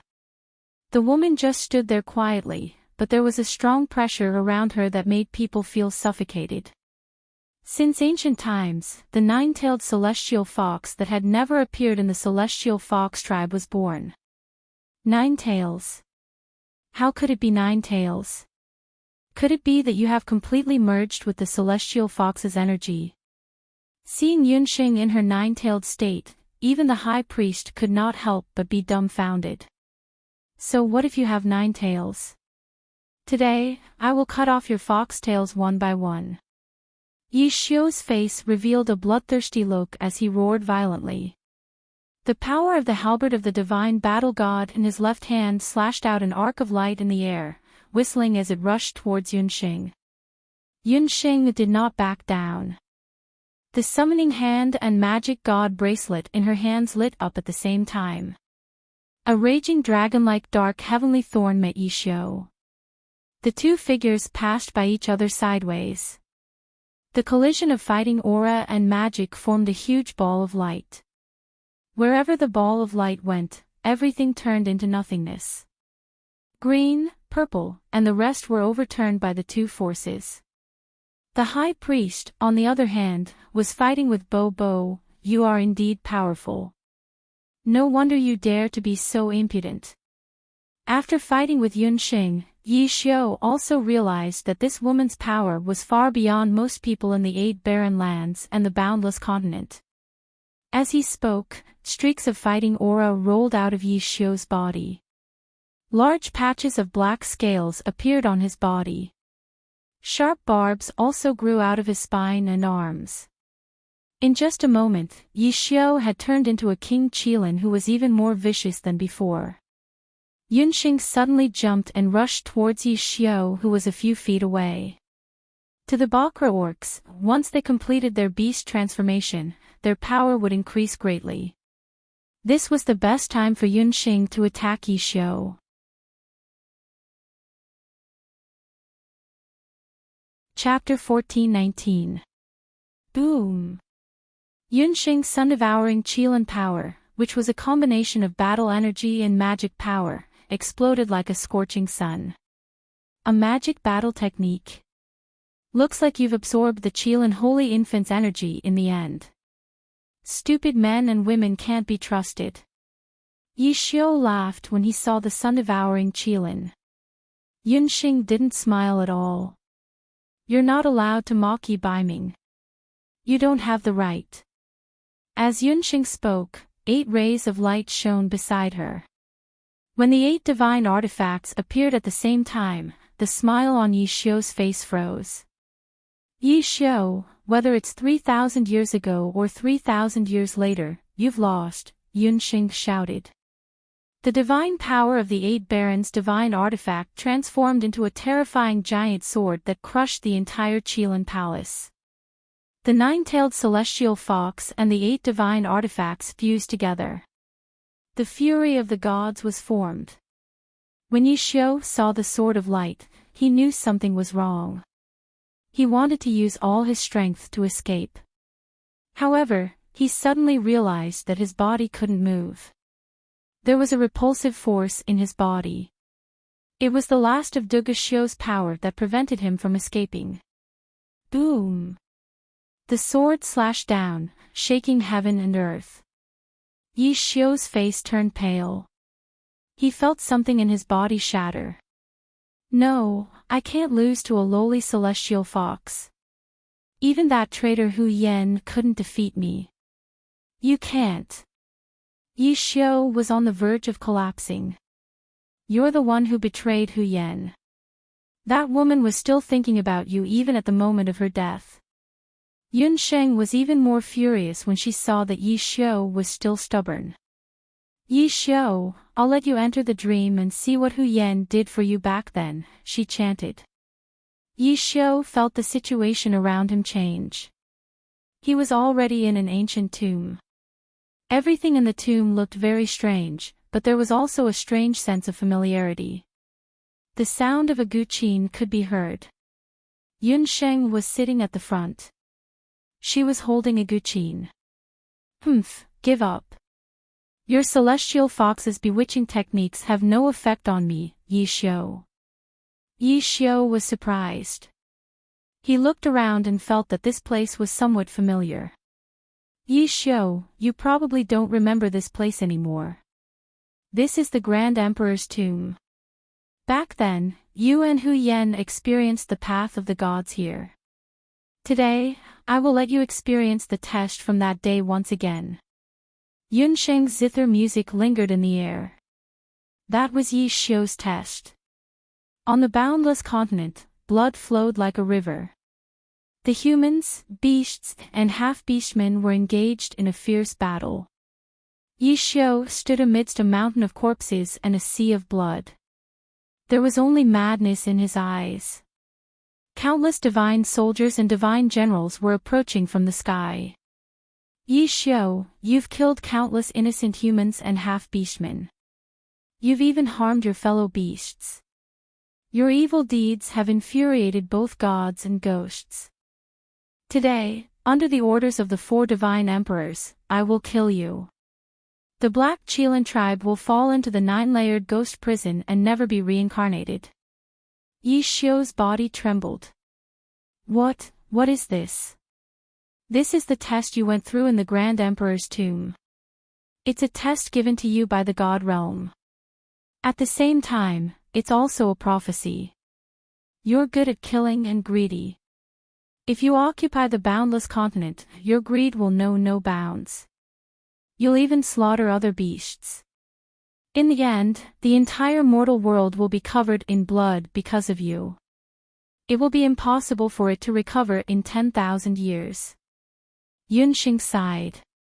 Back then, Hu Yan had also learned from the 4 cardinal deities that Yi Xiu would commit such heinous crimes in the next 100 years. In the end, after a struggle, she finally chose to help the humans and turn the tables. The scene changed. The war between the humans and the beasts had come to an end. After the Bakra orcs were defeated, Hu Yen activated the magic formation and sent the remnants of the Bakra orcs to the 8th Desolation continent. However, at that time, she was already at the end of her rope because of the damage to the celestial fox's Sarira. Yi Xiu. I couldn't stop you in the end. Hu Yan was bleeding from all 7 orifices. There was no sadness or regret in her beautiful eyes. There was only a faint relief. Miss Hu Yan, I'll get someone to treat you immediately. The sovereign of the humans immediately ordered his subordinates to find a doctor. There's no need. I'm a doctor myself. I know very well that I won't be able to live. You don't have to feel that you owe me anything. I only hope that after I die, you can bury my remains in the Dutian blood realm and let it face the 8th Desolation continent. If it's possible, bury me with Yi Xiu's remains. With that, Hu Yan closed her eyes forever. After Hu Yan's death, under the attack of the 8 great masters of the humans, the leaders of the 7 beast clans, including Yi Xiu, died of exhaustion. The 8 great masters of the humans buried their remains in the Beast King's tomb. In order to thank Hu Yan, the sovereign of the humans buried Yi Xiu's remains in front of the celestial fox's tomb. For you, Hu Yan gave up the chance to become a god. She didn't even hesitate to draw a magic formation to safely transport the Bakra orcs away.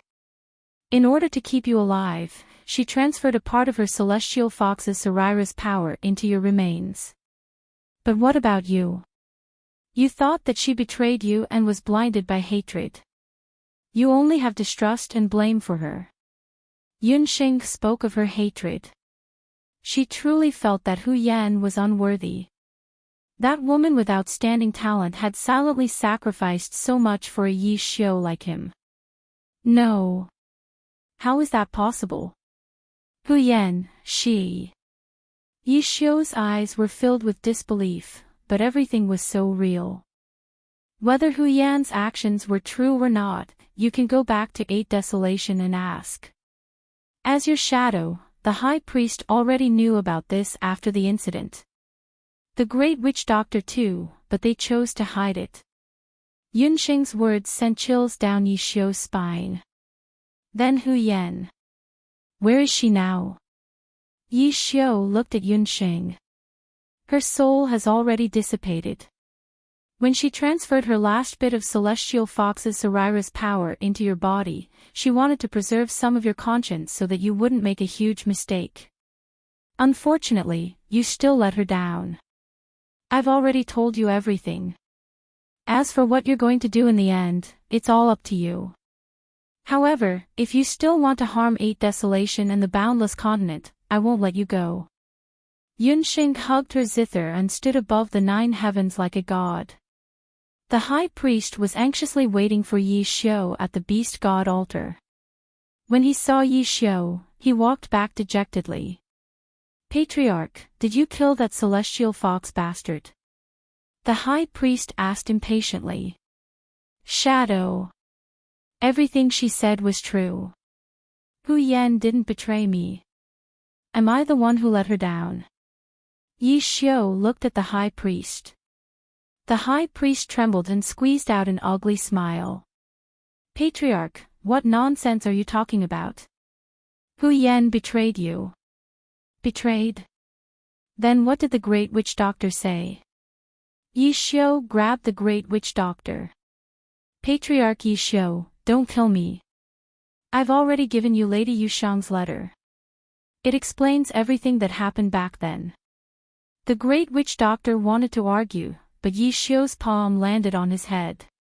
He screamed in agony as his brain splattered on the ground. Haha, ah. Hu Yan, I let you down in the end. Tears streamed down Yi Xiu's face. He ignored the high priest's cries and rushed out of the Qilin palace.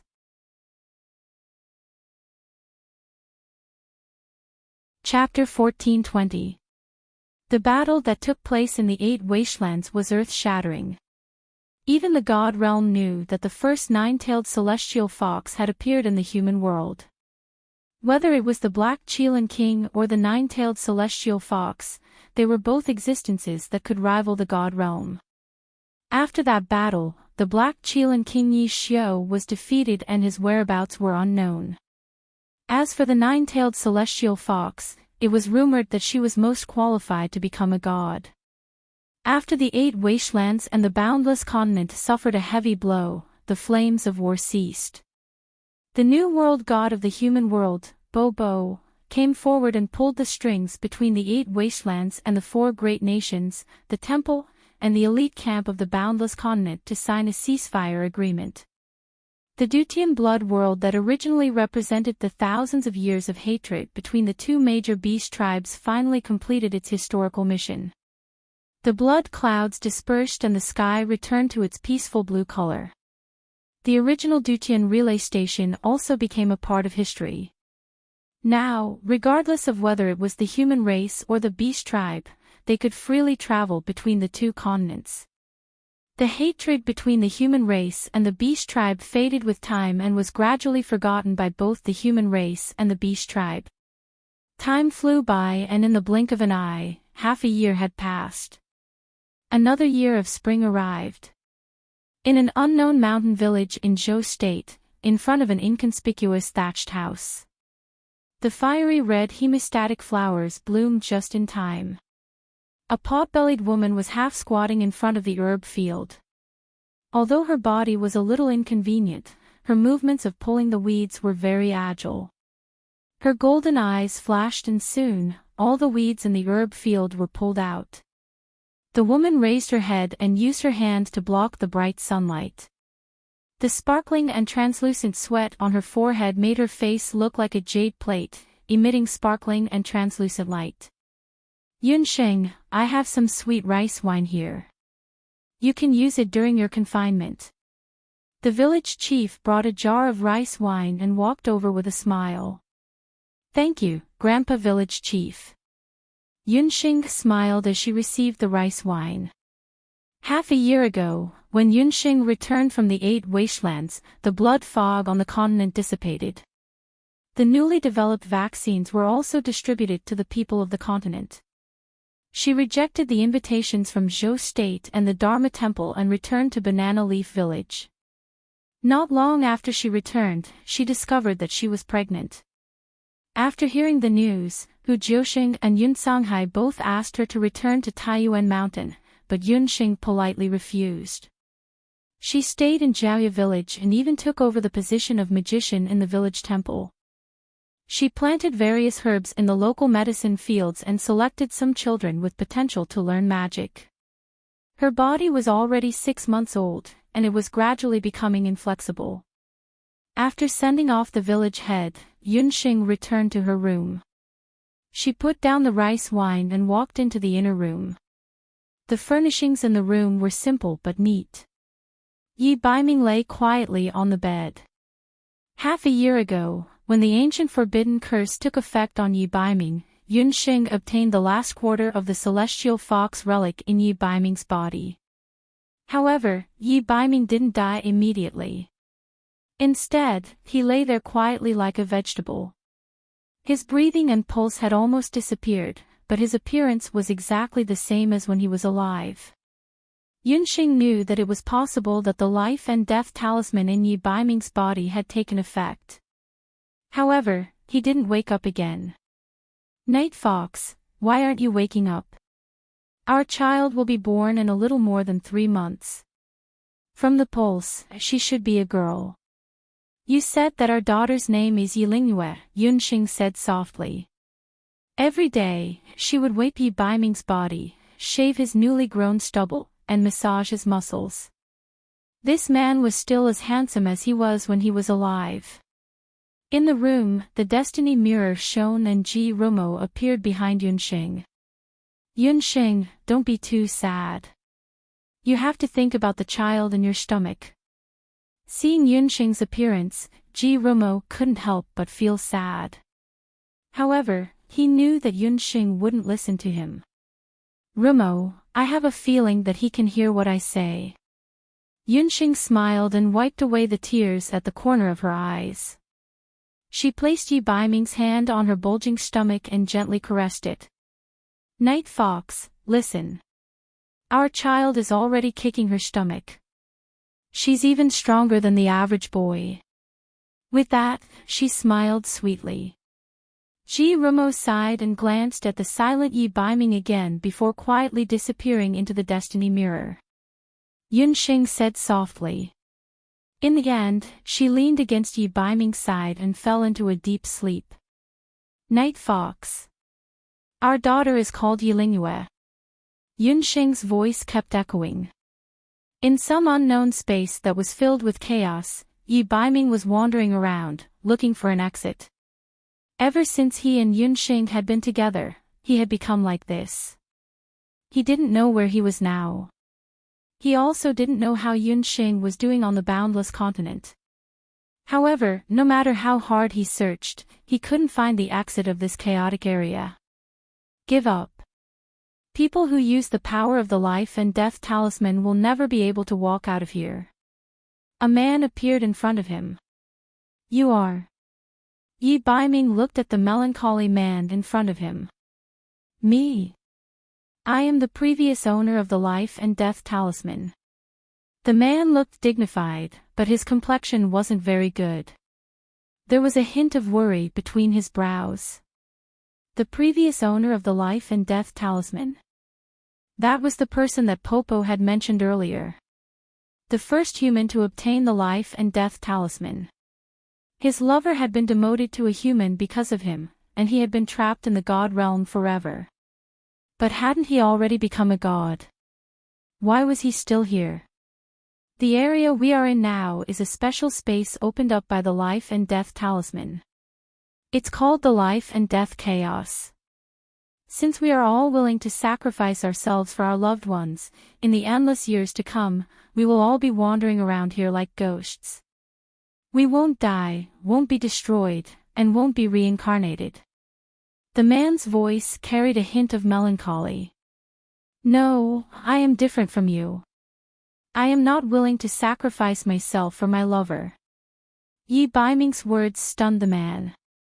Not willing. Then why did you activate the power of the life and death talisman to enter here? The man's ghost had always been in the life and death talisman. He had seen Yi Baiming activate the life and death talisman and become half dead. Back then, he had also prayed to the supreme divinity and sacrificed himself to be trapped here in order to save a chance to reincarnate for the woman he loved, the female master god who had created the life and death talisman. Since we want to live together, why ask for death? My woman may seem strong, but she is also very fragile. I promised her that I would accompany her until the very end. A gentleman's promise is worth 1,000 gold.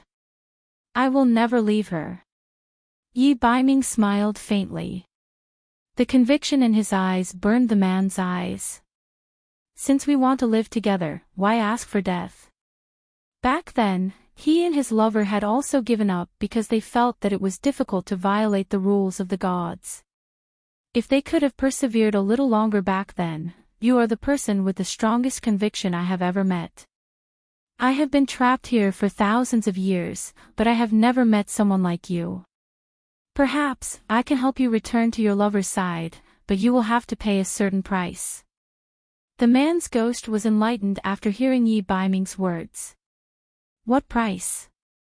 Before Yi Baiming could finish speaking, he felt as if his body was being sucked in by a strong suction force. His body was falling down like a cloud. I hope that in the future, you will not blame me. In the midst of the chaos, he only heard the man say faintly. The night was quiet.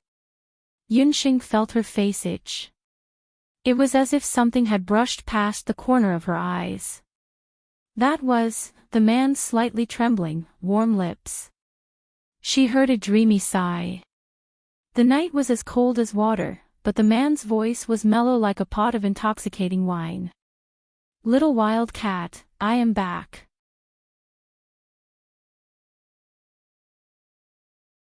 Chapter 1421. Several days had passed since Yi Baiming woke up. Ever since Yi Baiming woke up, Yunxing's mood improved a lot. She ate and slept well every day, and her stomach grew bigger day by day. By the time she was 7 months pregnant, her stomach was already bigger than a full-term pregnant woman's stomach. In order to prevent a difficult birth in the future, as a modern person with modern medical knowledge, Yunxing knew that at this time, she had to exercise appropriately. For example, she had to take a walk. Therefore, every morning and evening, Yunxing would run to the village for a walk. Little wild cat, it's almost time to give birth. Don't wander around in the medicinal field. Therefore, every day, a scene would appear in Banana Leaf Village. A tall and handsome man nervously followed beside a pregnant woman with a shockingly big belly. He was like an old hen, protecting her from front and back, afraid that she would accidentally bump into something. Night Fox, how many times have I told you? There are still a few months to the due date. Are you the doctor or am I the doctor? Yunxing held her stomach and said unhappily. She was only 7 months pregnant. It was still early for her to give birth. When the villagers saw this, they all pursed their lips and smiled. One of them was protecting the other, and the other was baring his fangs and brandishing his claws. Everyone was already used to it. However, an accident still happened. One night, Yunxing suddenly felt a terrible pain in her stomach. By the time Yi Baiming realized that something was wrong, her water had already broken. Yunxing, don't be nervous. I'll go get a doctor now. Even someone like Yi Baiming, who didn't even frown when killing people on the battlefield, was at a loss at this time. Come back. Where are we going to find a doctor? In the entire Banana Leaf Village, I'm the only doctor. Yunxing felt that her lower body was wet. Looking at Yi Baiming's appearance, she wanted to cry but had no tears. What should we do? Little wild cat, can you deliver the baby yourself? Yi Baiming's usual black-bellied cleverness was nowhere to be found. Idiot, haven't you heard of the saying, a doctor doesn't treat himself? Yunxing was in so much pain that she grabbed Yi Baiming's hand tightly. I'll take you to the city immediately. Yi Baiming's mind was filled with thoughts of teleportation and flying. Which would be faster? I can't hold on any longer. I'm about to give birth. Go and call Ji Rumo out. Yunxing's mind was still clear. Ji Rumo was a light magician. His light magic should have some effect on pain and stopping bleeding. Ji Rumo. Yi Baiming shuddered. His muddled mind immediately cleared up. No. Why is that brat interfering when you're giving birth? Yi Baiming was instantly enraged. The damned heavenly fate mirror was hard to guard against. He should have buried the mirror in a hole long ago. Damned fox, I'm going to die from the pain. Yunxing no longer had the strength to reason with this jealous guy. Tell me the steps. I'll deliver the baby. Yi Baiming was hot-headed. He rolled up his sleeves. Wasn't it just delivering a baby? He was the regent of Great Zhou. He could govern the country with his literary skills and stabilize the country with his military skills. He didn't believe that he couldn't do such a simple thing as delivering a baby well. Yunxing was speechless. This jealous night fox really wanted to kill her brain at a time like this. However, there was no other way now. Fortunately, she had already asked someone to create a set of surgical tools for her convenience. It was more than enough to deliver a baby. Half an hour passed. When the loud cry of a baby came from the room, Yi Baiming and Yunxing heaved a sigh of relief at the same time. Yi Baiming also heaved a sigh of relief. According to Yunxing's instructions, he cut the umbilical cord and tied a knot. Night Fox, I didn't expect you to be so talented in medicine. Yunxing was a little weak, but she was still in good spirits. Seeing that Yi Baiming didn't reply, Yunsheng was a little puzzled. What's wrong? Is the baby a boy or a girl? Although Yunsheng already knew that she was pregnant with a girl, Yi Baiming's reaction made her feel a little uneasy. It's a very beautiful baby girl, but... Yi Baiming stared at the little girl in his arms. This was the first time Yi Baiming was holding a newborn baby. The little girl couldn't be said to be good-looking at this moment. Because she was born prematurely, she only weighed 6 pounds. Her skin was red and wrinkled like a kitten. She didn't look beautiful at all.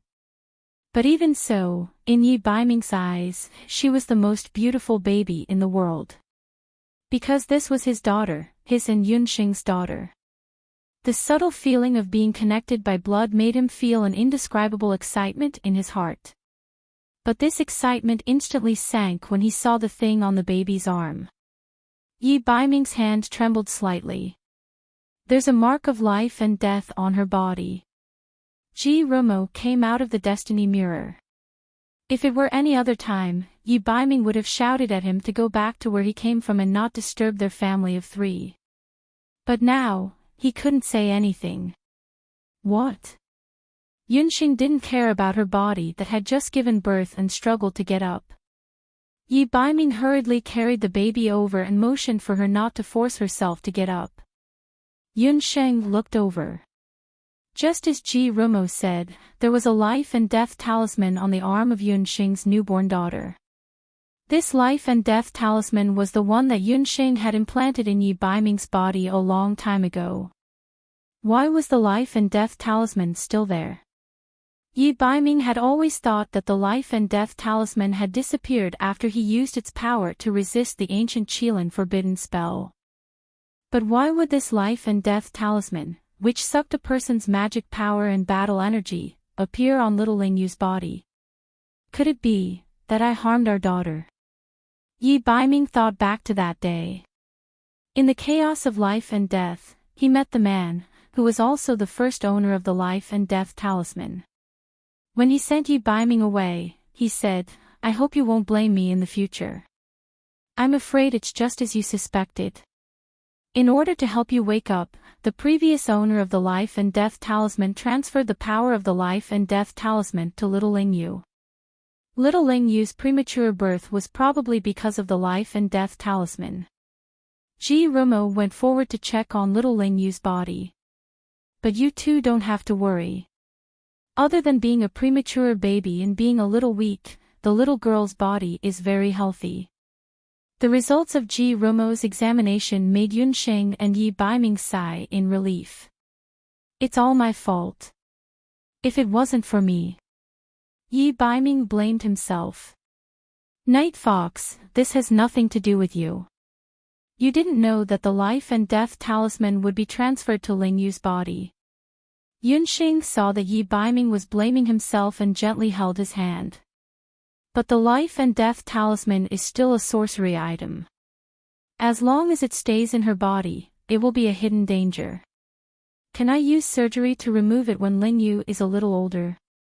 Yunsheng looked at the life and death talisman with melancholy in her eyes. "I'm afraid that's not possible. If I'm not wrong, this life and death talisman has already mutated. It's branded in Lingyu's soul and cannot be removed. However, as long as she doesn't use magic power or battle energy in the future, she shouldn't be able to activate the life and death talisman's power." Ji Rumo's words made Yunsheng and Yi Baiming feel relieved but worried at the same time. If that was the case, wouldn't their daughter be unable to cultivate magic or battle energy for the rest of her life?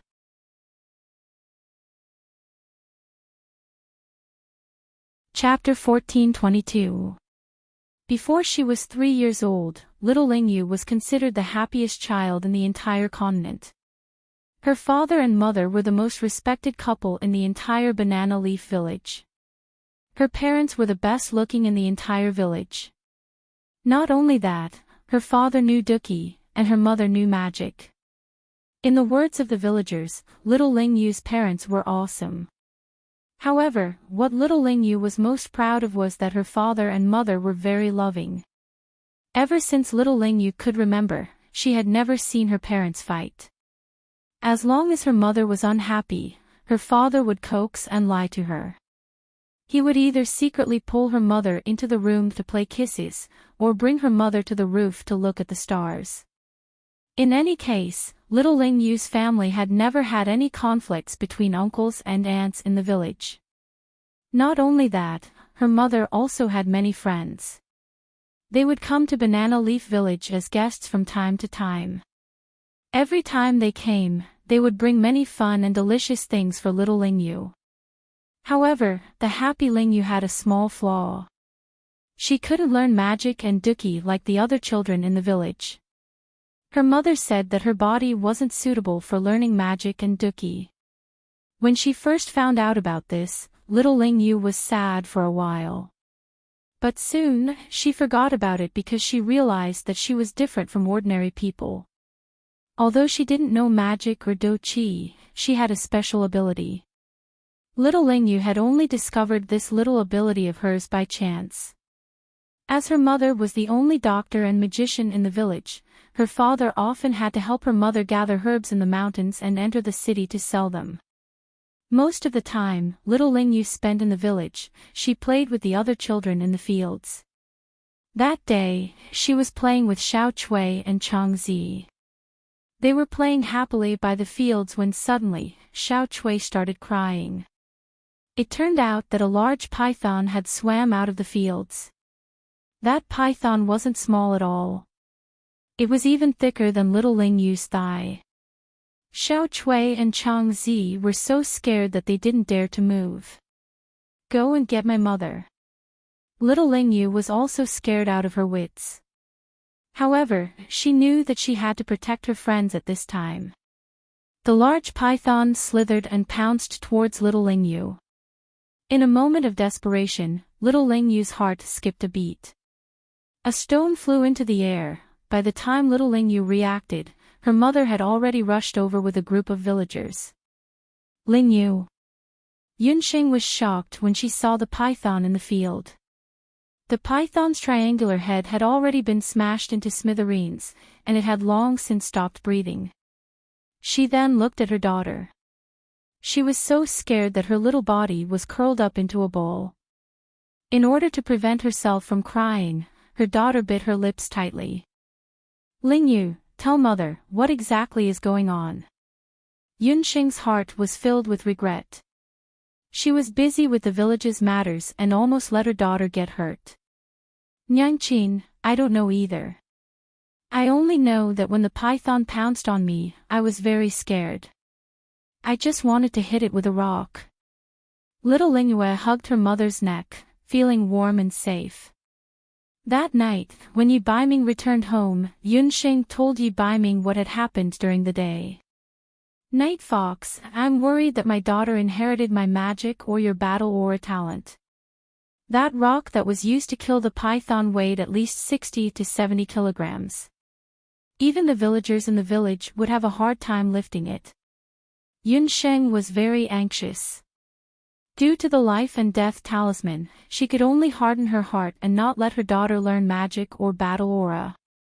In order to not let her daughter suffer, she would rather stay in the isolated banana leaf village and be an ordinary couple with Yi Baiming. In these 2 to 3 years, their family of 3 had lived very happily. Little wild cat, don't let your imagination run wild. I've already checked little Ling Yu's dantian. There's no battle aura or magic waves in her dantian. Yi Baiming comforted his wife. Father, mother, do you think Ling Yu used magic or battle aura?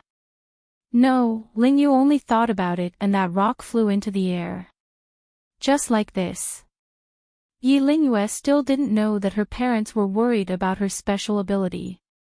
She was like a child who had found a treasure and was eager to show off her abilities to her parents.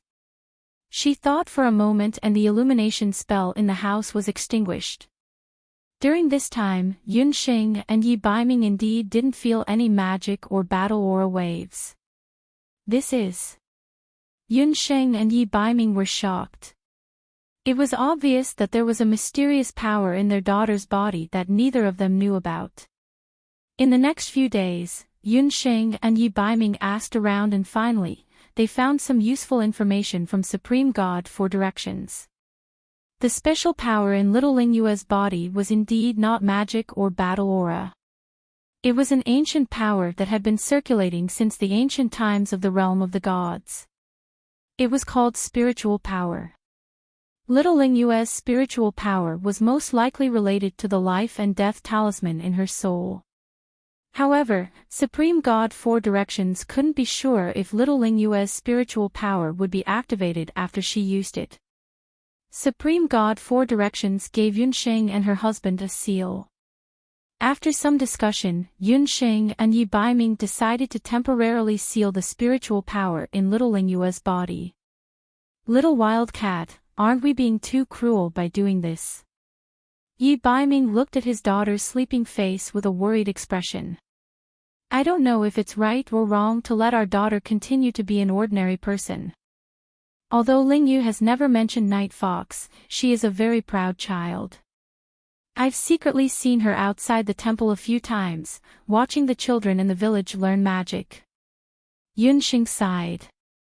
Other than a few people, very few people knew that Yunsheng had experienced a very tragic childhood. Before the age of 6, Yunsheng couldn't learn magic or battle aura for a period of time.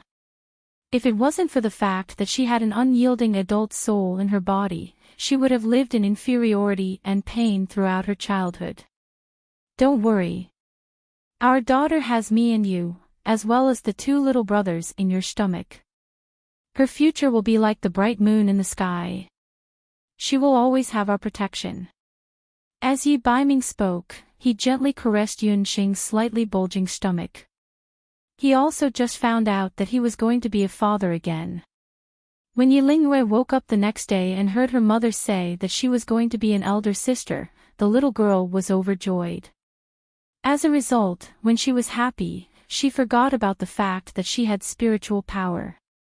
She liked to circle around her mother every day, hoping that the stars would shine and the moon would shine, calculating when the 2 little brothers would be born. However, when Yunsheng was 4 months pregnant, something happened that completely changed the peaceful life of Yunsheng's family of 3.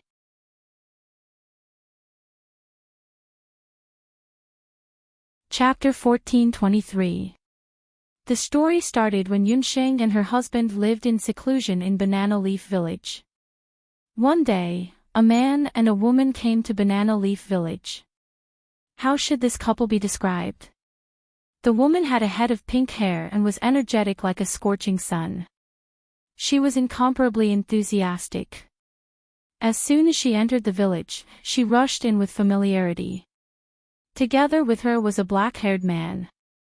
That man's appearance aside, just a glance from his long and narrow eyes could freeze a person to death. The 2 of them, one hot and one cold, walking together naturally attracted the attention of many people. Look at the 2 of them walking and talking. No, to be precise, it was the pink-haired woman who kept talking. Ming Ri, this is the small mountain village where I unlocked the seal. I miss this place so much. I haven't been back here for many years. I wonder how old little Lingyu is. The affairs of the human world are too troublesome. I didn't even get to drink little Lingyu's 1-month celebration. I wonder how Master is doing. Has she gained weight or lost weight? I miss Master so much. I really miss the old days. The pink-haired woman kept talking. Her enthusiasm was even greater than that of the 8 ants in the village. The villagers passing by couldn't help but look sideways. When did such a person live in Banana Leaf Village? However, when the woman spoke, the man beside her only listened quietly. Occasionally, he would reveal a smile. Looking at the direction the 2 of them were heading in, it was the home of the village's model couple, Yunsheng and Yi Baiming. At this time, the couple happened to be at home. As soon as they arrived outside the Yun family's house, they saw a tall man with a round and jade-like little girl sitting on his shoulder. Daddy, charge forward. The little girl was like a general on the battlefield. With a wave of her small hand, Yi Baiming, who was treated as a horse, immediately rushed forward. That scene was really, very disharmonious. After successfully becoming a slave to his wife, Yi Baiming, the dignified war god of Zhou state, successfully advanced to become a slave to his daughter. Both Bo Bo and Ming Ri were stunned. Who would have thought that Yi Baiming, who was feared by both the people and the underworld, would be ordered around by a little girl? Father, turn right. The target is the pink-haired enemy. Yi Baiming was having a lot of fun with his daughter. When he heard about pink hair, he couldn't help but raise his head. He saw Ming Ri with his mouth wide open and an awkward expression on his face. Yi Baiming, on the other hand, had a calm look on his face. He did not feel embarrassed at all as he carried his daughter down. Go back to the house and see if your mother is awake. Tell her that your Aunt Bo Bo and Uncle Ming Ri are here to see her. Yi Baiming hadn't seen Bo Bo and Ming Ri for several years. Before Yunxing went into seclusion, Bo Bo, with the help of Ming Ri, managed to reconcile the 8 wastelands in the boundless world. Bo Bo, the universe deity, was so busy that he was nowhere to be seen. As for Ming Ri, wherever Bo Bo was, there would be Ming Ri. Yi Baiming wasn't surprised that he appeared here. After a while, Yunxing walked out of the house. When they saw Bo Bo, both of them let out a cry of surprise.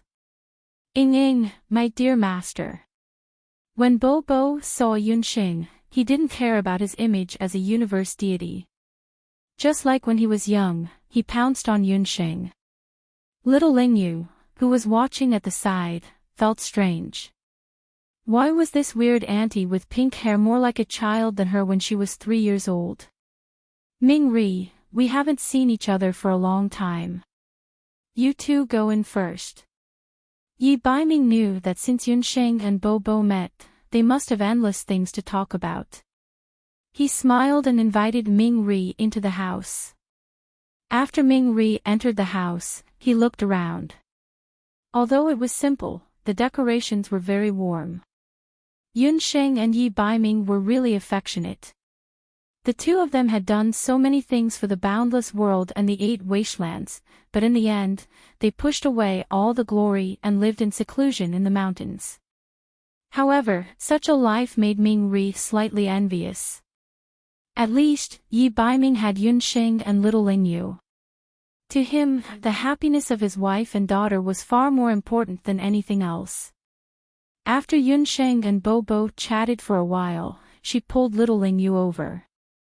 Lingyu, this is your Auntie Bo. She is Mother's good sister. Back then, she accompanied Mother through life and death on the continent. The friendship between Yunxing and Bo Bo was something that ordinary people couldn't understand. During the most difficult times for both of them, they gritted their teeth and persevered together. Auntie Bo Bo, give me a hug. Little Lingyu wasn't shy and sweetly called her auntie. Little Lingyu is so obedient. Sigh, look at how careless your Auntie Bo Bo is. I actually forgot to bring a greeting gift. Bo Bo's face was gloomy as she thought about it. Little Lingyu, how about this? Auntie Bo Bo will give you an uninhabited primitive continent and let you be the landlord. Uninhabited continent. Landlord? What was that? Little Lingyu's little head still couldn't wrap around it. Thank you, Auntie Bo Bo. I love being the landlord the most. However, little Lingyu was very quick-witted and quickly nodded her head like she was pounding garlic. When Bo Bo and her daughter said that, Yi Baiming and Yunxing couldn't help but laugh. Giving an uninhabited continent as a greeting gift. Such words were really typical of Bo Bo's style. However, only a human world deity Bo Bo would be able to give such a greeting gift. Although little Lingyu didn't know what was going on, seeing how happy her parents were, she knew that it must be something good. She quickly kissed Bo Bo's face as a form of thanks. Bo Bo, stop fooling around. Don't forget that you're not a world deity yet. If the deity emperor of the deity world finds out about this, you'll be impeached again. Ming-ri was also very helpless about the kiss. With such a big method of kissing, if Yunqing gave birth to 8 or 10 more, wouldn't she have to give the entire human world away? Not a world deity yet. What's going on? Bo, aren't you already a world deity? Yunqing heard that and felt that something was definitely wrong. Yunqing clearly remembered that a few years ago, Bo had accumulated a large amount of power of belief. In the final world deity selection, she defeated her competitors and became a true human world deity. How could she not be a world deity yet? Ming-ri, I told you to stop talking. Bo glared at Ming-ri. She originally wanted to discuss this matter with her master, but when she arrived at Banana Leaf Village, she found out that her master was pregnant again. So she changed her mind and didn't plan to tell Yunqing about going to the deity world. Bo, we're all on the same side. If you have something to say, just say it. Yi Baiming knew that Yunqing and Bo were like sisters. Bo's matter was Yunqing's matter. If Bo wants to become a world deity, she must go to the deity world to accept the conferment. Originally, I planned to accompany her to the deity world, but during this period of time, the underworld isn't peaceful and I can't leave for a while. Ming-ri was worried that the confused world deity Bo would go to the deity world alone, so he wanted to come to Banana Leaf Village to find Yunqing. Although Yunqing was a human, she had evolved into a 9-tailed celestial fox in the battle with Black Qilin Wang Yishuo. She had the body of a beast god and could enter the deity world. However, Yunqing was pregnant again. How could her body withstand the journey? I see. I can't go with you.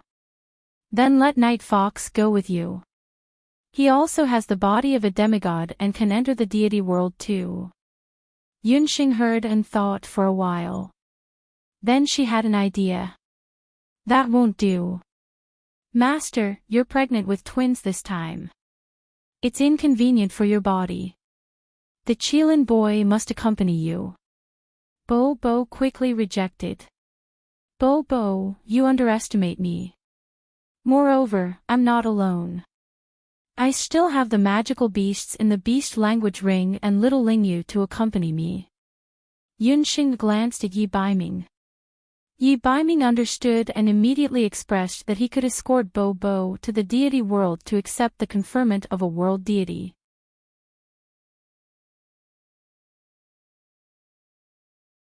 Chapter 1424. Before Yi Baiming left, little Lingyu was still reluctant to part with him. Lingyu, you just have to wait until the blood-clotting flowers bloom in the herb field.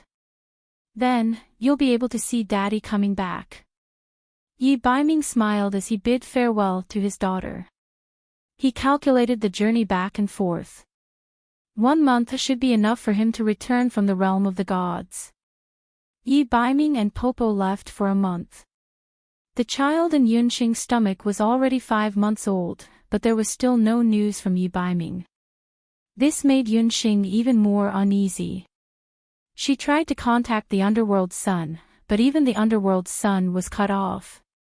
Logically speaking, Popo should have already arrived at the realm of the gods and received the title of world god. Day after day of waiting made Yunqing restless. Mother, Daddy isn't back yet. Didn't he say that he'll come back when the blood-clotting flowers bloom in the herb field? Little Lingyu hugged her mother's hand and swayed it back and forth. Children were very observant. Little Lingyu also realized that after Daddy left, there was no one to play horse riding with her. There was also no one to make her mother happy. These few days, there was no smile on her mother's face. Sigh, she wanted Daddy to come back soon. Daddy will be back soon. Yunqing forced a smile and patted her daughter's head. Another half a month passed.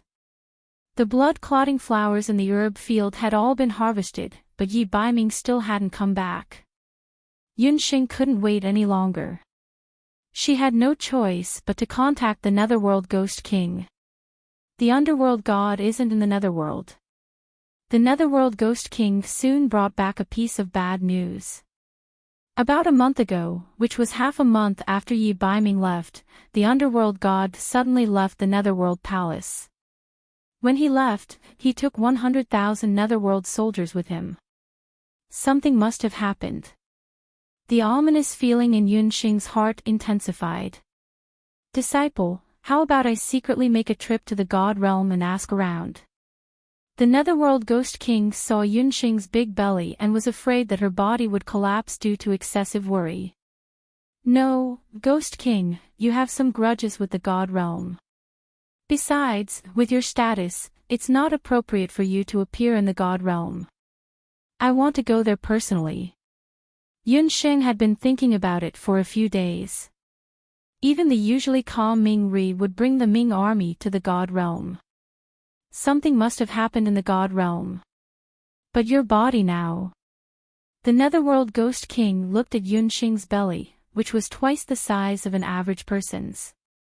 She was only 5.5 months pregnant, but she already looked like she was about to give birth.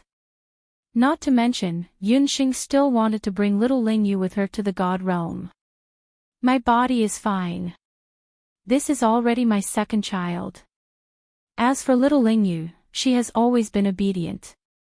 Coincidentally, I know of a secret magic array that leads to the god realm. After making her decision, Yunxing returned to Banana Leaf Village and explained to her daughter that she was going to look for her father.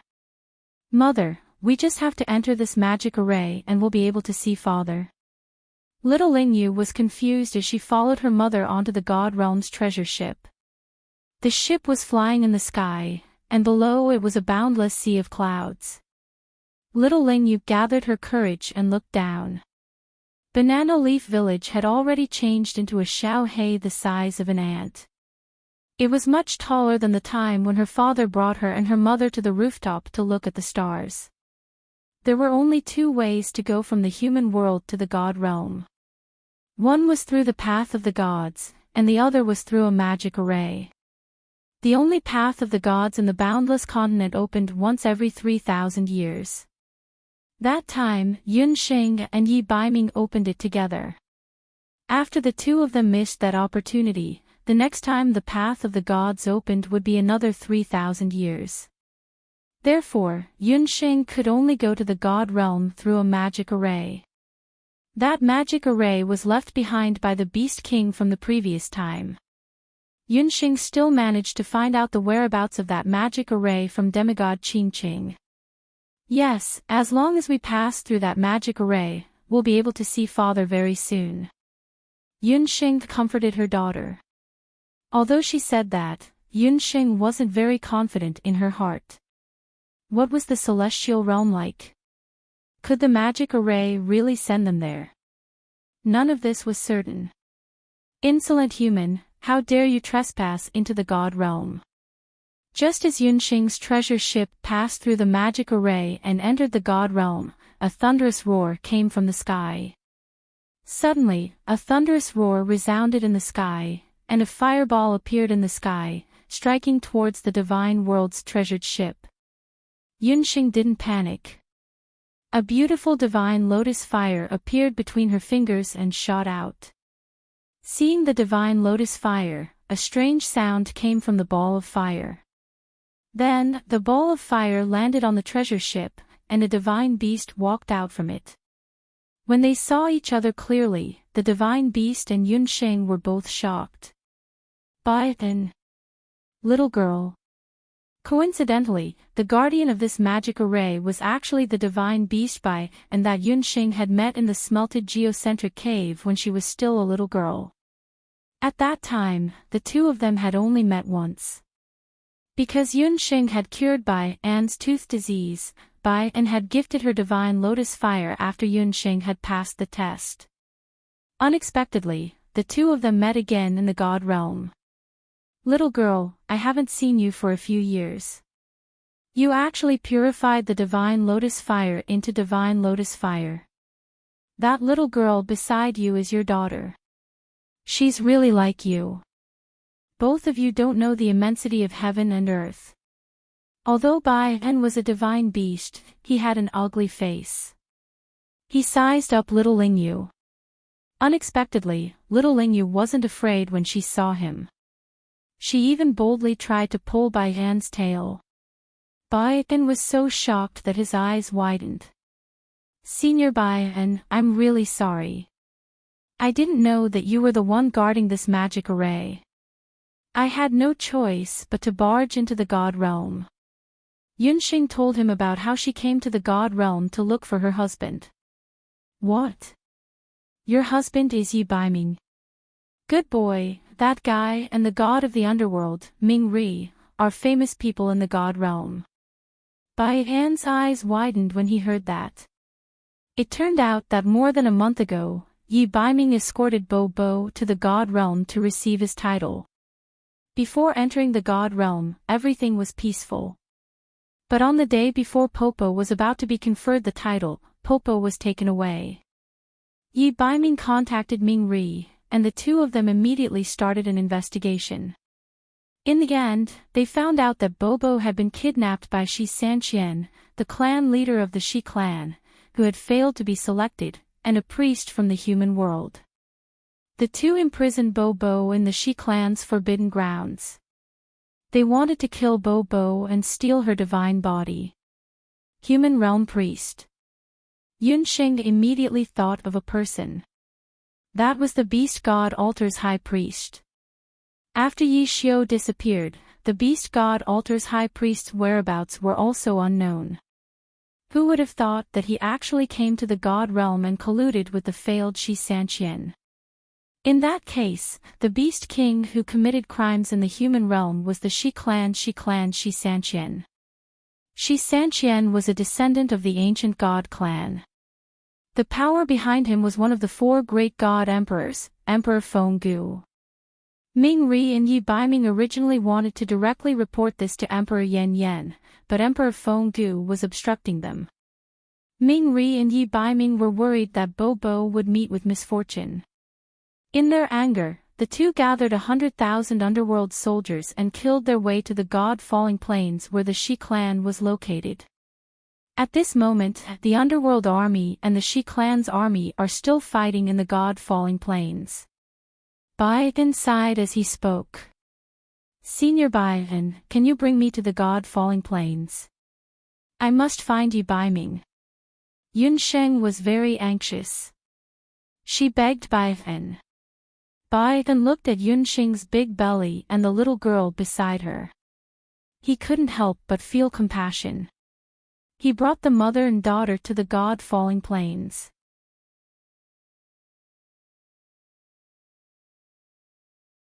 Chapter 1425. The Fallen God Plains used to be a large plain with lush grass.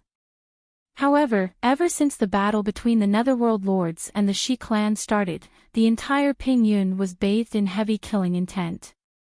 The sky was dark as if there were countless dark clouds in the sky. Lightning could be seen flashing in the sky. It wasn't magic, but magic power and Do Qi clashing against each other. Yunsheng looked over. It was a battle of life and death between 100,000 divine soldiers and the Netherworld guards. This battle was caused by the selfish desires of Shi Sanqian and the High Priest. It would definitely cause the Shi clan, who had tens of thousands of years of history, to suffer. She saw the Netherworld sun turn into a ray of light and rush towards the Shi clan's forbidden grounds. There were 2 or 3 familiar auras in the forbidden grounds. One of them was Bo Bo, and the other was the High Priest. In the sky, there were 2 powerful auras, one black and one gray, that clashed with each other from time to time. They were Yi Baiming and Shi Sanqian. Divine soldiers fell from the sky from time to time. The entire battlefield was like an azure hell. There were broken limbs everywhere. Yunxing was worried that her daughter would be frightened, so she didn't dare to enter the battlefield. "Lingyue, mother is going to look for father. You stay here for the time being. Remember, don't leave the magic array that mother drew for you. If you really encounter any danger, use the heavenly fate mirror." There will be an uncle inside to protect you. Whether mother finds father or not, I will rush back in 3 days. Yunxing's heart clenched tightly as she looked at the increasingly intense battle. Yunxing drew a magic array. In order to protect little Lingyue, she specially left the heavenly fate mirror and 3 days' worth of food for little Lingyue. This magic array could hide little Lingyue's aura. As long as little Lingyue didn't walk out of the magic array, no one would discover her. Mother, Lingyue will definitely be obedient. I will wait for you and father to come back. Little Lingyue watched her mother leave and obediently stayed in place. A day passed. The battle in the sky was still ongoing, but father and mother still hadn't returned. Little Lingyue didn't have much of an appetite either. Although she didn't know what was going on, she vaguely knew that her parents must be in a difficult situation. She had to obediently wait here and not cause any trouble for her parents. At that moment, 2 figures appeared on the battlefield ahead. They were 2 people, one big and one small. The older one was a woman covered in blood. She was carrying a 6 or 7-year-old boy in her arms. The boy was also injured and his face was covered in blood. The woman was already heavily injured. Before she could reach the magic array, she staggered and fell to the ground. The little boy also fell to the ground. Mother, what's wrong? The little boy was also injured. He struggled to get up and groped his way to the woman's side. Little Lingyue had been practicing medicine with her mother since she was young. When she saw this scene, she subconsciously wanted to help. Just as she was about to step out of the magic array, the heavenly fate mirror flashed and a man appeared. Little Lingyue, you can't. Ji Rumo appeared. Ji Rumo wasn't a cold-hearted person. If it was any other time, he would also ask little Lingyue to help, but things were different now. The time wasn't right and the place wasn't right. This was the God's Fall Plains. In front of them was the Shi tribe's territory. The Shi tribe and Dark Lord were engaged in a battle of life and death. This mother and son pair were obviously Shi tribe members. Furthermore, the boy had a handsome face, and the woman's clothes made it obvious that she was not an ordinary person. Ji Rumo couldn't guarantee that they wouldn't hurt little Lingyue. Since Yunxing asked him to stay by Lingyue's side, even if there was a trace of threat, he wouldn't let little Lingyue walk out of the magic array. But Uncle Rumo. They look so pitiful. That woman, she will die. Little Lingyue looked at the mother and son pair sympathetically. She had followed her mother around and had seen many patients. That woman was probably injured by a powerful magic array. She had walked for a long time and couldn't take it anymore. Little Lingyue, life and death are fated. This is her fate. Ji Rumo's gaze landed on the little boy. For some reason, when he saw the little boy, he had a very bad premonition in his heart. A blurry image appeared in Ji Rumo's mind. Shi Jui, if I, Yi Lingyue, have a next life, I will make you pay with your blood. The woman, whose eyes were filled with despair, fell into the bottomless abyss. The woman's image overlapped with little Lingyue's. Ji Rumo's heart shook. The image disappeared. Ji Rumo had an urge to take little Lingyue and leave. The farther away they were from the boy, the better. He had a strong premonition that the boy would bring misfortune to little Lingyue. However, little Lingyue didn't listen to Ji Rumo. She was still looking at the mother and son in front of her. On the desolate God's Fall Plains, the boy crawled to his mother's side with great difficulty. Jui. Mother can't make it anymore. Remember, you must live well. Don't take revenge. All of this is your father's fault. The woman opened her eyes with difficulty and raised her hand to touch her son's face. Her eyes were filled with sorrow. If it wasn't for her husband's desire for power, their family of 3 would be very happy. Unfortunately, it was all too late. Before the woman could finish speaking, she couldn't catch her breath. Her hand slipped to the ground and gradually lost its warmth. Mother, mother, don't abandon ye, The boy was like an injured wolf cub. A desperate cry came from his throat.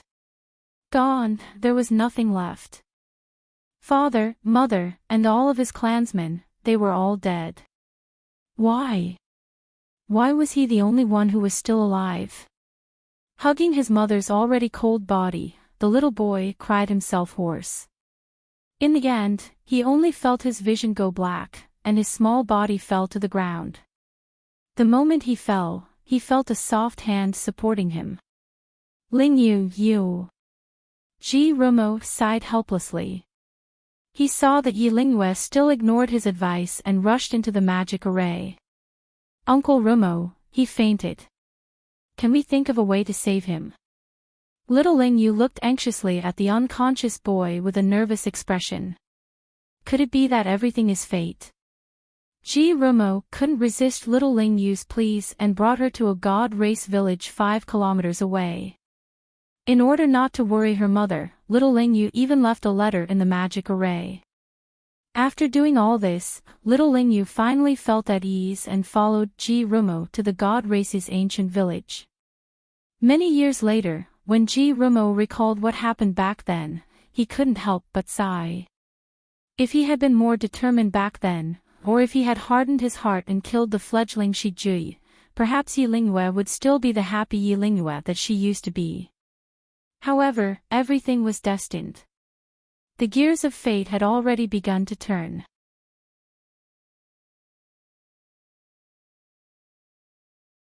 Chapter 1426. The next day, the little boy that Yi Lingyue saved finally woke up. After he woke up, he didn't say a word and just stared blankly. He couldn't see his surroundings and didn't want to talk to the people around him. It was as if he was in a protective shell that didn't allow him to come into contact with the outside world and didn't allow anyone to touch him. After realizing that the little boy couldn't see clearly, little Lingyue was very nervous. Ji Rumo could only tell little Lingyue that it was because he was too sad. After a while, his eyes would recover. You're awake. You've been hungry for the whole day. Do you want to eat something? My mother said that when a patient wakes up, he should drink some sugar and salt water first, then eat some porridge. Little Lingyue was worried that he wouldn't be able to take it if he didn't eat or drink, so she walked over with a bowl of water. Go away. Hearing the word mother, the little boy suddenly got angry and pushed little Lingyue away. Little Lingyue wasn't prepared and fell to the ground. She had been doted on by her parents since she was young. When had she ever been treated so cruelly? She pouted and wanted to cry. However, at this moment, the sound of sobbing came from the bed. The little boy choked and bit his lip, trying his best not to cry. His father said that the men of the Shi tribe were indomitable men. Even if he bled to the last drop, he couldn't cry. Little brother, don't cry. Uncle Rumo has already cremated your mother. This is her ashes. Little Lingyue saw that he was crying so sadly that she was embarrassed to cry. All right, compared to her little brother, she only had a few scratches. She would be fine after licking it with her saliva. Feeling sorry for herself, little Lingyue stuffed an urn of ashes into the little boy's hands. The little boy stopped crying and hugged the urn tightly in his hands. Why aren't you saying anything? Is it because you're unhappy? Little Lingyue glanced at her little brother from the side. Seeing that he was still silent, she thought for a moment, then suddenly leaned forward and gave the little boy a peck on his face. What are you doing? Even though he couldn't see, from the sound, the little boy knew that the person who saved him was a little girl younger than him. He was already 7 years old, so he vaguely knew that there was some common sense between men and women. Kissing was something that only people who were very close to each other could do. Thinking of this, the little boy blushed. Whenever my mother is unhappy, my father will kiss her to make her happy, little Lingyue said innocently. Are you happier now? Little Lingyu's voice was soft and sweet. It was like a beautiful song in his ears, causing the originally gloomy little boy's heart to soften a little. Before the upheaval, he was an obedient child. I'm better now. Thank you. My name is Shijui. In the future, you can't casually do things like kissing people. Shijui said in a low voice. Why? Little Lingyue's eyes widened. But every time she kissed her parents, they were very happy. How do you want me to explain this? Anyway, in the future, other than your parents and me, you can't kiss anyone else. That's it. After saying this domineeringly, Shijui blushed again. Although he couldn't see clearly what his little savior looked like, in Shijui's heart, he had already subconsciously regarded her as his personal belonging. Oh, I understand. Little Lingyue didn't really understand. In the next few days, little Lingyue took care of Shijui. Unknowingly, the two of them became very good playmates. At the same time, the battle on the God's Fall Plains was coming to an end.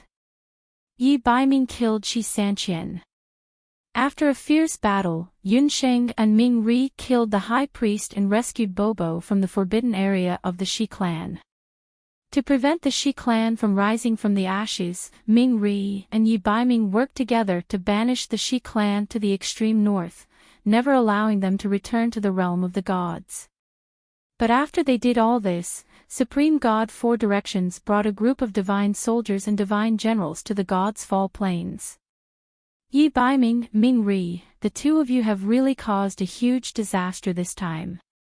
Especially you, Yi Baiming. You are just a demigod, but you have caused so much bloodshed in the realm of the gods.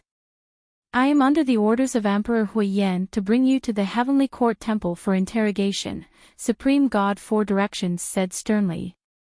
Supreme God Four Directions, Yi Baiming and I are husband and wife. We share weal and woe. I am willing to be interrogated with him. Yunxing didn't want Yi Baiming to be interrogated alone, so she insisted on going to the Heavenly Court Temple with him. Mother Goddess, this is all because of Bobo. You can't blame the Qilin boy and master. If you want to punish someone, punish Bobo alone. Bobo pleaded with Supreme God Four Directions, but this time, even Supreme God Four Directions couldn't help them. Bobo, Ming Ri, stop fooling around. The four great god emperors have their own conclusions. Don't worry, Mother Goddess will do her best to protect them.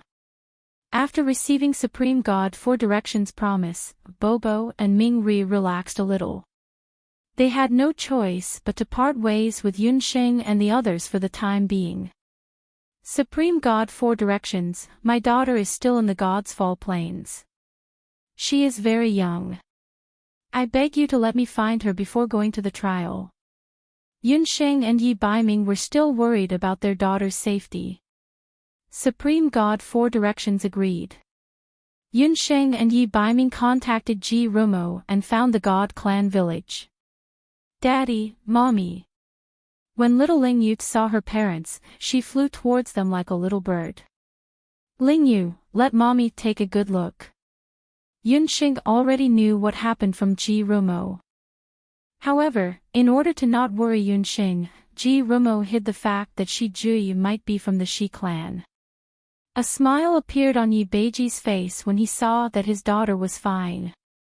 Daddy, Mommy, Lingyu wants to. Little Lingyu looked at the familiar house in the village reluctantly. She hadn't had time to say goodbye to little big brother Juyi. The four god emperors are waiting for you.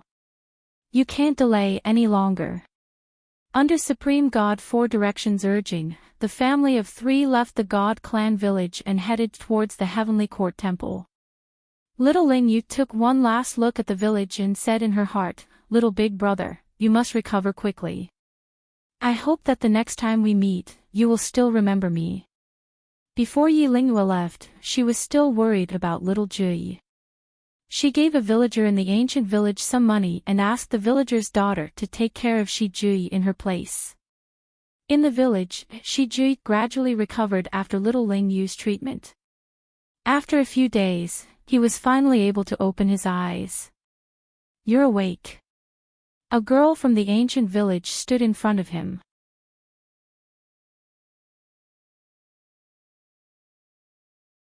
Chapter 14:27. Bo Bo was conferred the title of World God and Ming Ri was released. The God world regained its peace temporarily. However, Yun Sheng and her family of 3 were detained in the God world's prison. "Ming Ri, we can't leave Master and the rest behind." Bo Bo was worried about Yi Baiming and Yun Sheng who were detained. She went to look for Supreme God 4-way several times, but she was persuaded to leave by Ming Ri. "Bo Bo, you have to believe in Mother God. She will definitely do her best to help Yun Sheng and the rest." Ming Ri and Bo Bo were anxiously waiting for news of Yun Sheng and the rest's safety. Supreme God 4-way, who was caught in the middle, was extremely depressed. Of the 2 couples in front of her, one was her favorite disciple, and the other was an expert from the mortal realm who she had personally witnessed becoming a god. This time, their actions had caused a huge commotion in the god realm, and had already attracted the attention of the 4 great god emperors. Although Shi tribe's patriarch, Shi Sanqian, was at fault, Ming Ri and Yi Baiming were also at fault for slaughtering hundreds of thousands of Shi tribe members. The god emperors must have received a lot of accusations. As for Ming Ri and Yi Baiming's fate, it would depend on the outcome of the meeting between the god emperors. In the vast god world's heavenly court, there were 4 god emperor thrones in the void. A burst of divine light shone and the 4 god emperors in charge of the god world personally came to the heavenly court. On the god thrones, there were 4 god emperor imprints of fire, wind, water, and earth. The 4 god emperors were 3 men and 1 woman. The one on the red throne was Emperor Huiyan, the one on the blue throne was Icefield Empress, the one on the green throne was Emperor Fenggu, and the one on the yellow throne was Emperor Chongqing. Huiyan, the matter of Yun Sheng and Yi Baiming cannot be tolerated. The first to speak was Emperor Fenggu. Everyone knew that the Shi tribe was originally a god tribe under Emperor Fenggu. His request to punish Yun Sheng and her husband was obviously selfish. Wind Monarch, in this emperor's opinion, although Yi Baiming's actions are somewhat extreme, it is also because Shi Sanqian was at fault. If he hadn't captured the mortal world's universe god, Yi Baiming and underworld god wouldn't have started a massacre, Emperor Huiyan said unhappily. Emperor Fenggu was the most narrow-minded and only knew how to cover for others. Emperor Yan Huang is right this time. Wind Monarch, in the god realm, if a god emperor breaks the law, he is as guilty as a master god. Don't think that others don't know what Shi Sanqian has done in the human realm all these years. A few of my divine masters have already submitted petitions to impeach him. Monarch Chongqing was the most impartial of the 4 monarchs. With a wave of his hand, a thick stack of memorials appeared in his hand, which he tossed to Monarch Fenggu. Wind Monarch, this emperor has also heard about what Chongqing and Emperor Huiyan said. The Shi tribe's clan leader set up a shrine in the human realm for his own selfish reasons and even used the children and girls of the human realm to do some shady business, Ice Plains Empress added. Monarch Fenggu looked embarrassed after reading the memorials. He didn't know that Shi Sanqian had caused so much trouble in the human realm. Even so, even if Shi Sanqian did do something wrong, it was instigated by others. Yi Baiming and underworld god exiled the Shi tribe to the extreme north and killed 100,000 Shi tribe soldiers. This can't be wrong. Casualties are inevitable in the battlefield. Back then, Yun Sheng and Yi Baiming were separated several times to save the 8 barons and the Wuji continent from a catastrophe. The number of people they saved was more than 100,000, Emperor Huiyan said with conviction. Huiyan, aren't you saying this because that little girl is your descendant and you want to protect her? If you don't punish the couple, it will be difficult to convince the public. Monarch Fenggu also knew that Yunsheng was a direct descendant of Emperor Huiyan. Emperors, please calm down. How about this, let me make a judgment. Shi Sanqian sneaked an attack on a universe god and made a big mistake. The Shi tribe was exiled because of his evil deeds. This is also a kind of experience for the Shi tribe. As for Yunsheng and Yi Baiming, they should be rewarded and punished for their crimes, Monarch Chongqing said, and Ice Plains Empress nodded. Monarch Huiyan and Monarch Fenggu's expressions softened. In the heavenly court, Yunsheng, Yi Baiming, and little Lingyu were still waiting for the results of the meeting of the four emperors.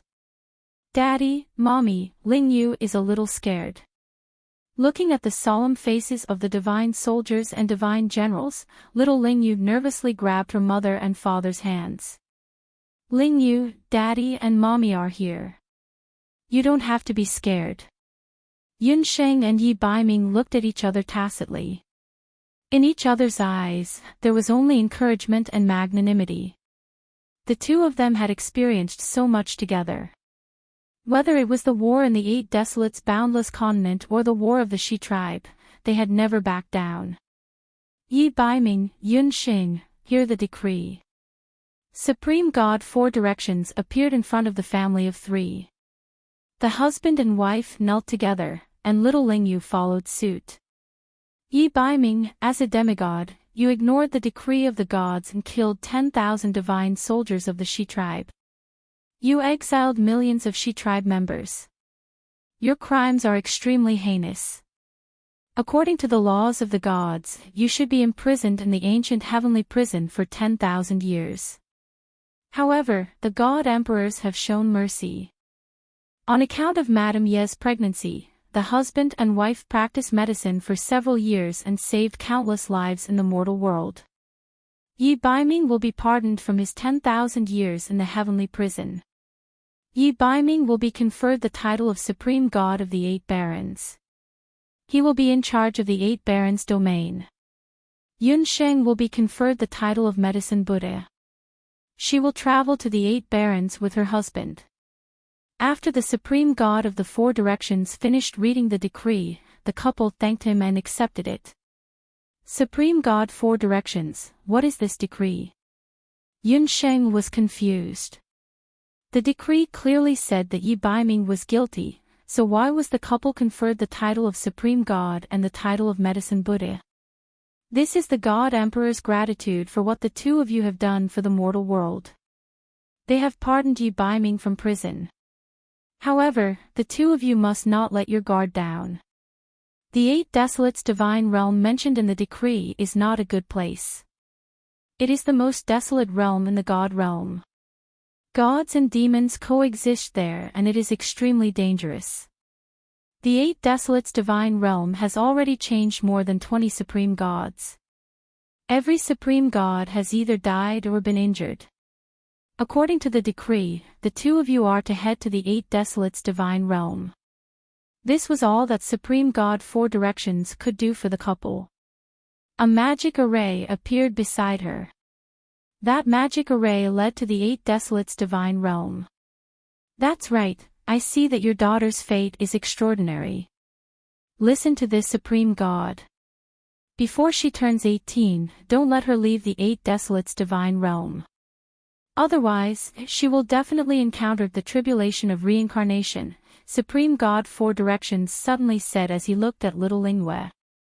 Thank you for your reminder. We will bid farewell here.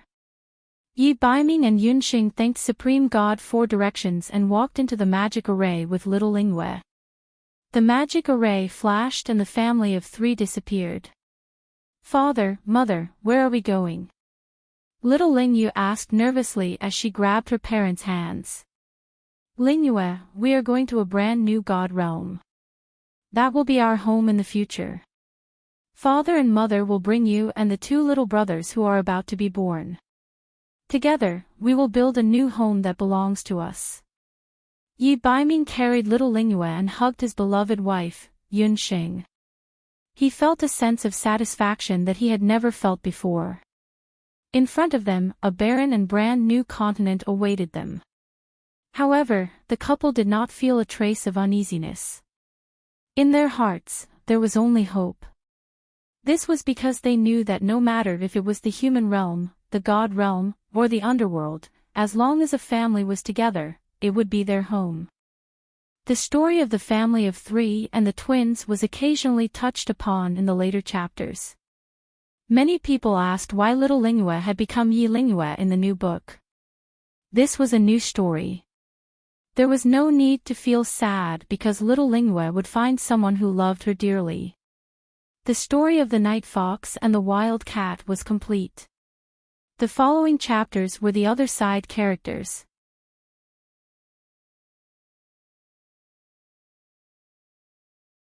Chapter 1428. When Dong Huang Linger brought Goofing back, he was already very old. He was so old that when they appeared in front of the officials of the East Royal Dynasty, none of the officials were willing to accept this imperial husband who was old enough to be the Empress' grandfather. Even though they knew that this old man with wrinkled skin and white hair and a crooked waist, in order to protect the entire boundless world, he burned a large amount of his life force and forged the Dutian blood seal, which caused him to age prematurely. His achievements were worthy of praise from the entire boundless world. However, this didn't change the fact that the officials were unwilling to accept Goofing. But Empress, you are the only bloodline of the East Royal Dynasty. If you are together with Lord Goofing, the East Royal Dynasty will have no successor. Dong Huang Linger understood all of this. However, she still insisted that only Goofing could be her imperial husband. Goofing silently looked at all of this and listened to it in his heart. When night came, Linger, you should listen to the official suggestion and choose another imperial husband. I won't mind. Goofing stared at the woman in front of him. Dong Huang Linger was only in her 20s. She was beautiful in the first place, and after becoming the Empress, she naturally had a natural beauty. Goofing was very grateful that Dong Huang Linger was still willing to accept him. Dong Huang Linger remained silent. She only took over the basin of water from the palace maid and personally wiped Goofing's face and body. Goofing, do you still remember what you said to me when I was struck by Madame Chi Bai's soul snake? While wiping, she said softly. Goofing was already very old. However, there were some things that were deeply engraved in his heart. Even if he were to die, he wouldn't forget it.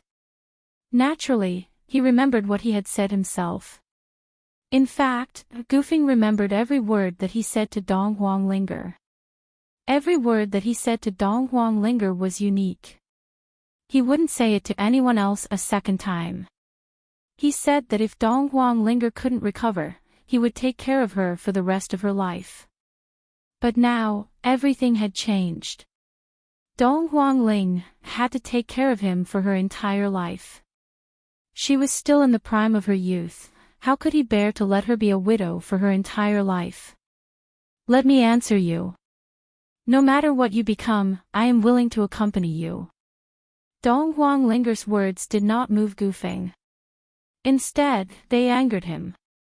However, I am not willing. I am not willing to be your imperial husband.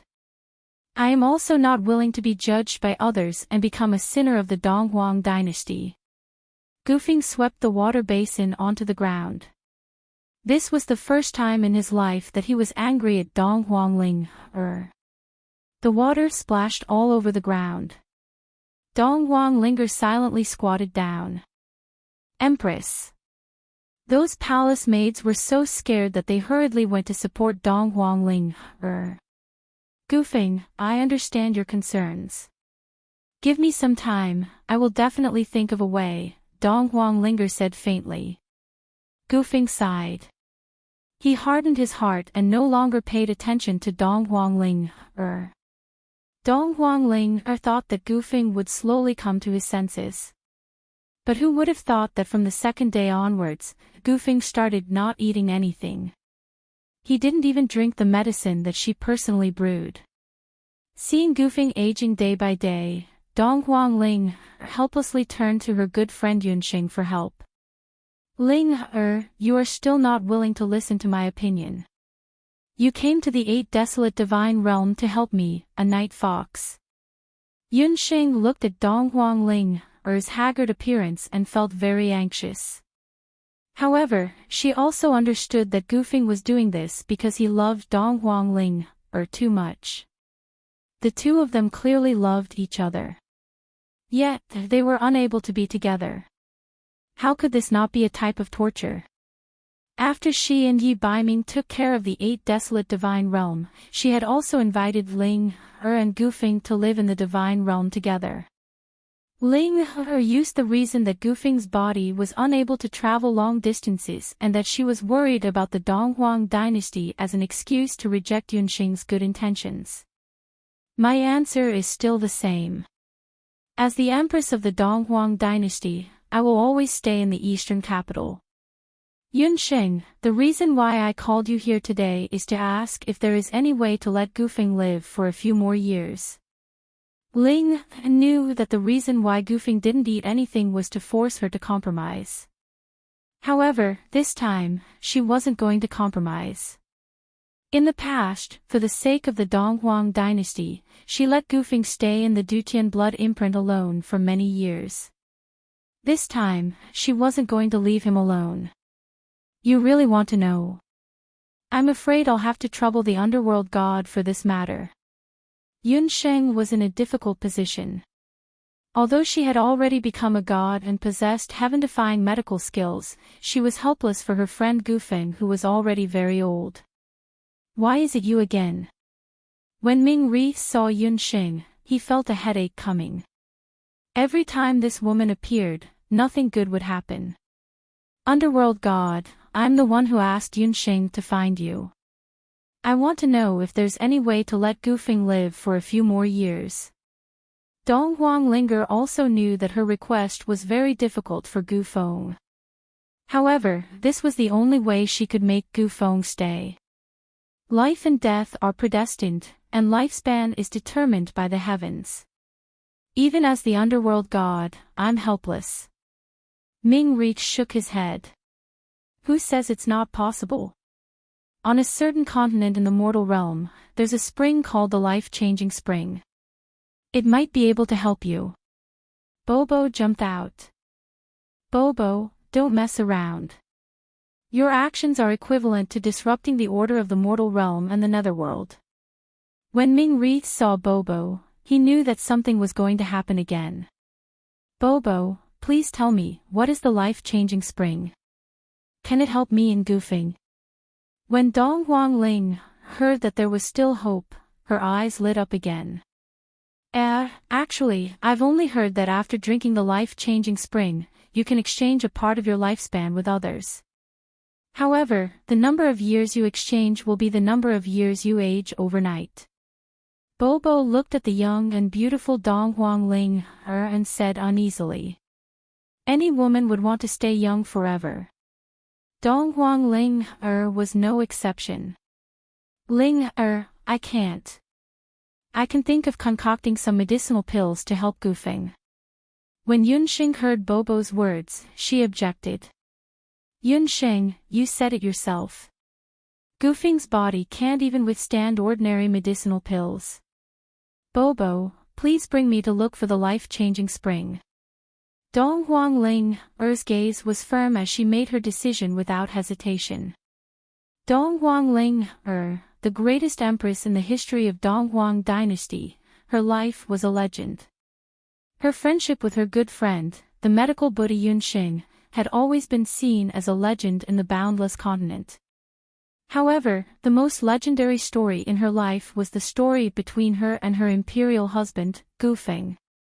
According to the legends, she and Gufing met in a chaotic era. At that time, she was the princess of a declining dynasty and he was a trash magician who came from a mountain village.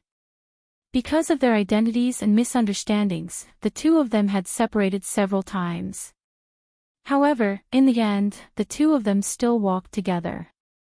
However, at that time, her imperial husband, Gufing's body was already very weak. Even the medical Buddha Yun Xing at that time said that her imperial husband might not live for more than a year. However, even if that was the case, Donghuang Empress still rejected the opinions of everyone and got married to Gufeng. On the second day after the Donghuang Empress got married, the Donghuang Empress became old overnight. Some people said that she did it because of her imperial husband, Gufeng's illness, and some people said that she did it because of the busy imperial court.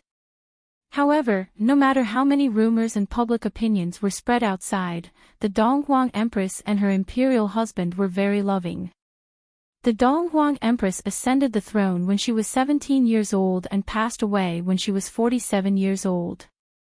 On the same night after she passed away, her imperial husband, Gufeng, also passed away beside the Donghuang Empress. Even when the two of them died, their hands were still tightly held together. The two of them didn't have any children. In the end, the Donghuang dynasty was inherited by the medical Buddha Yun Xing's third son, Yilinghuang. There is a kind of happiness called holding your hand and growing old together with you. There is also a kind of happiness called, for you, I am willing to grow gray hair early and grow old overnight. That was the love legend that belonged to Donghuang Ling and Gufeng.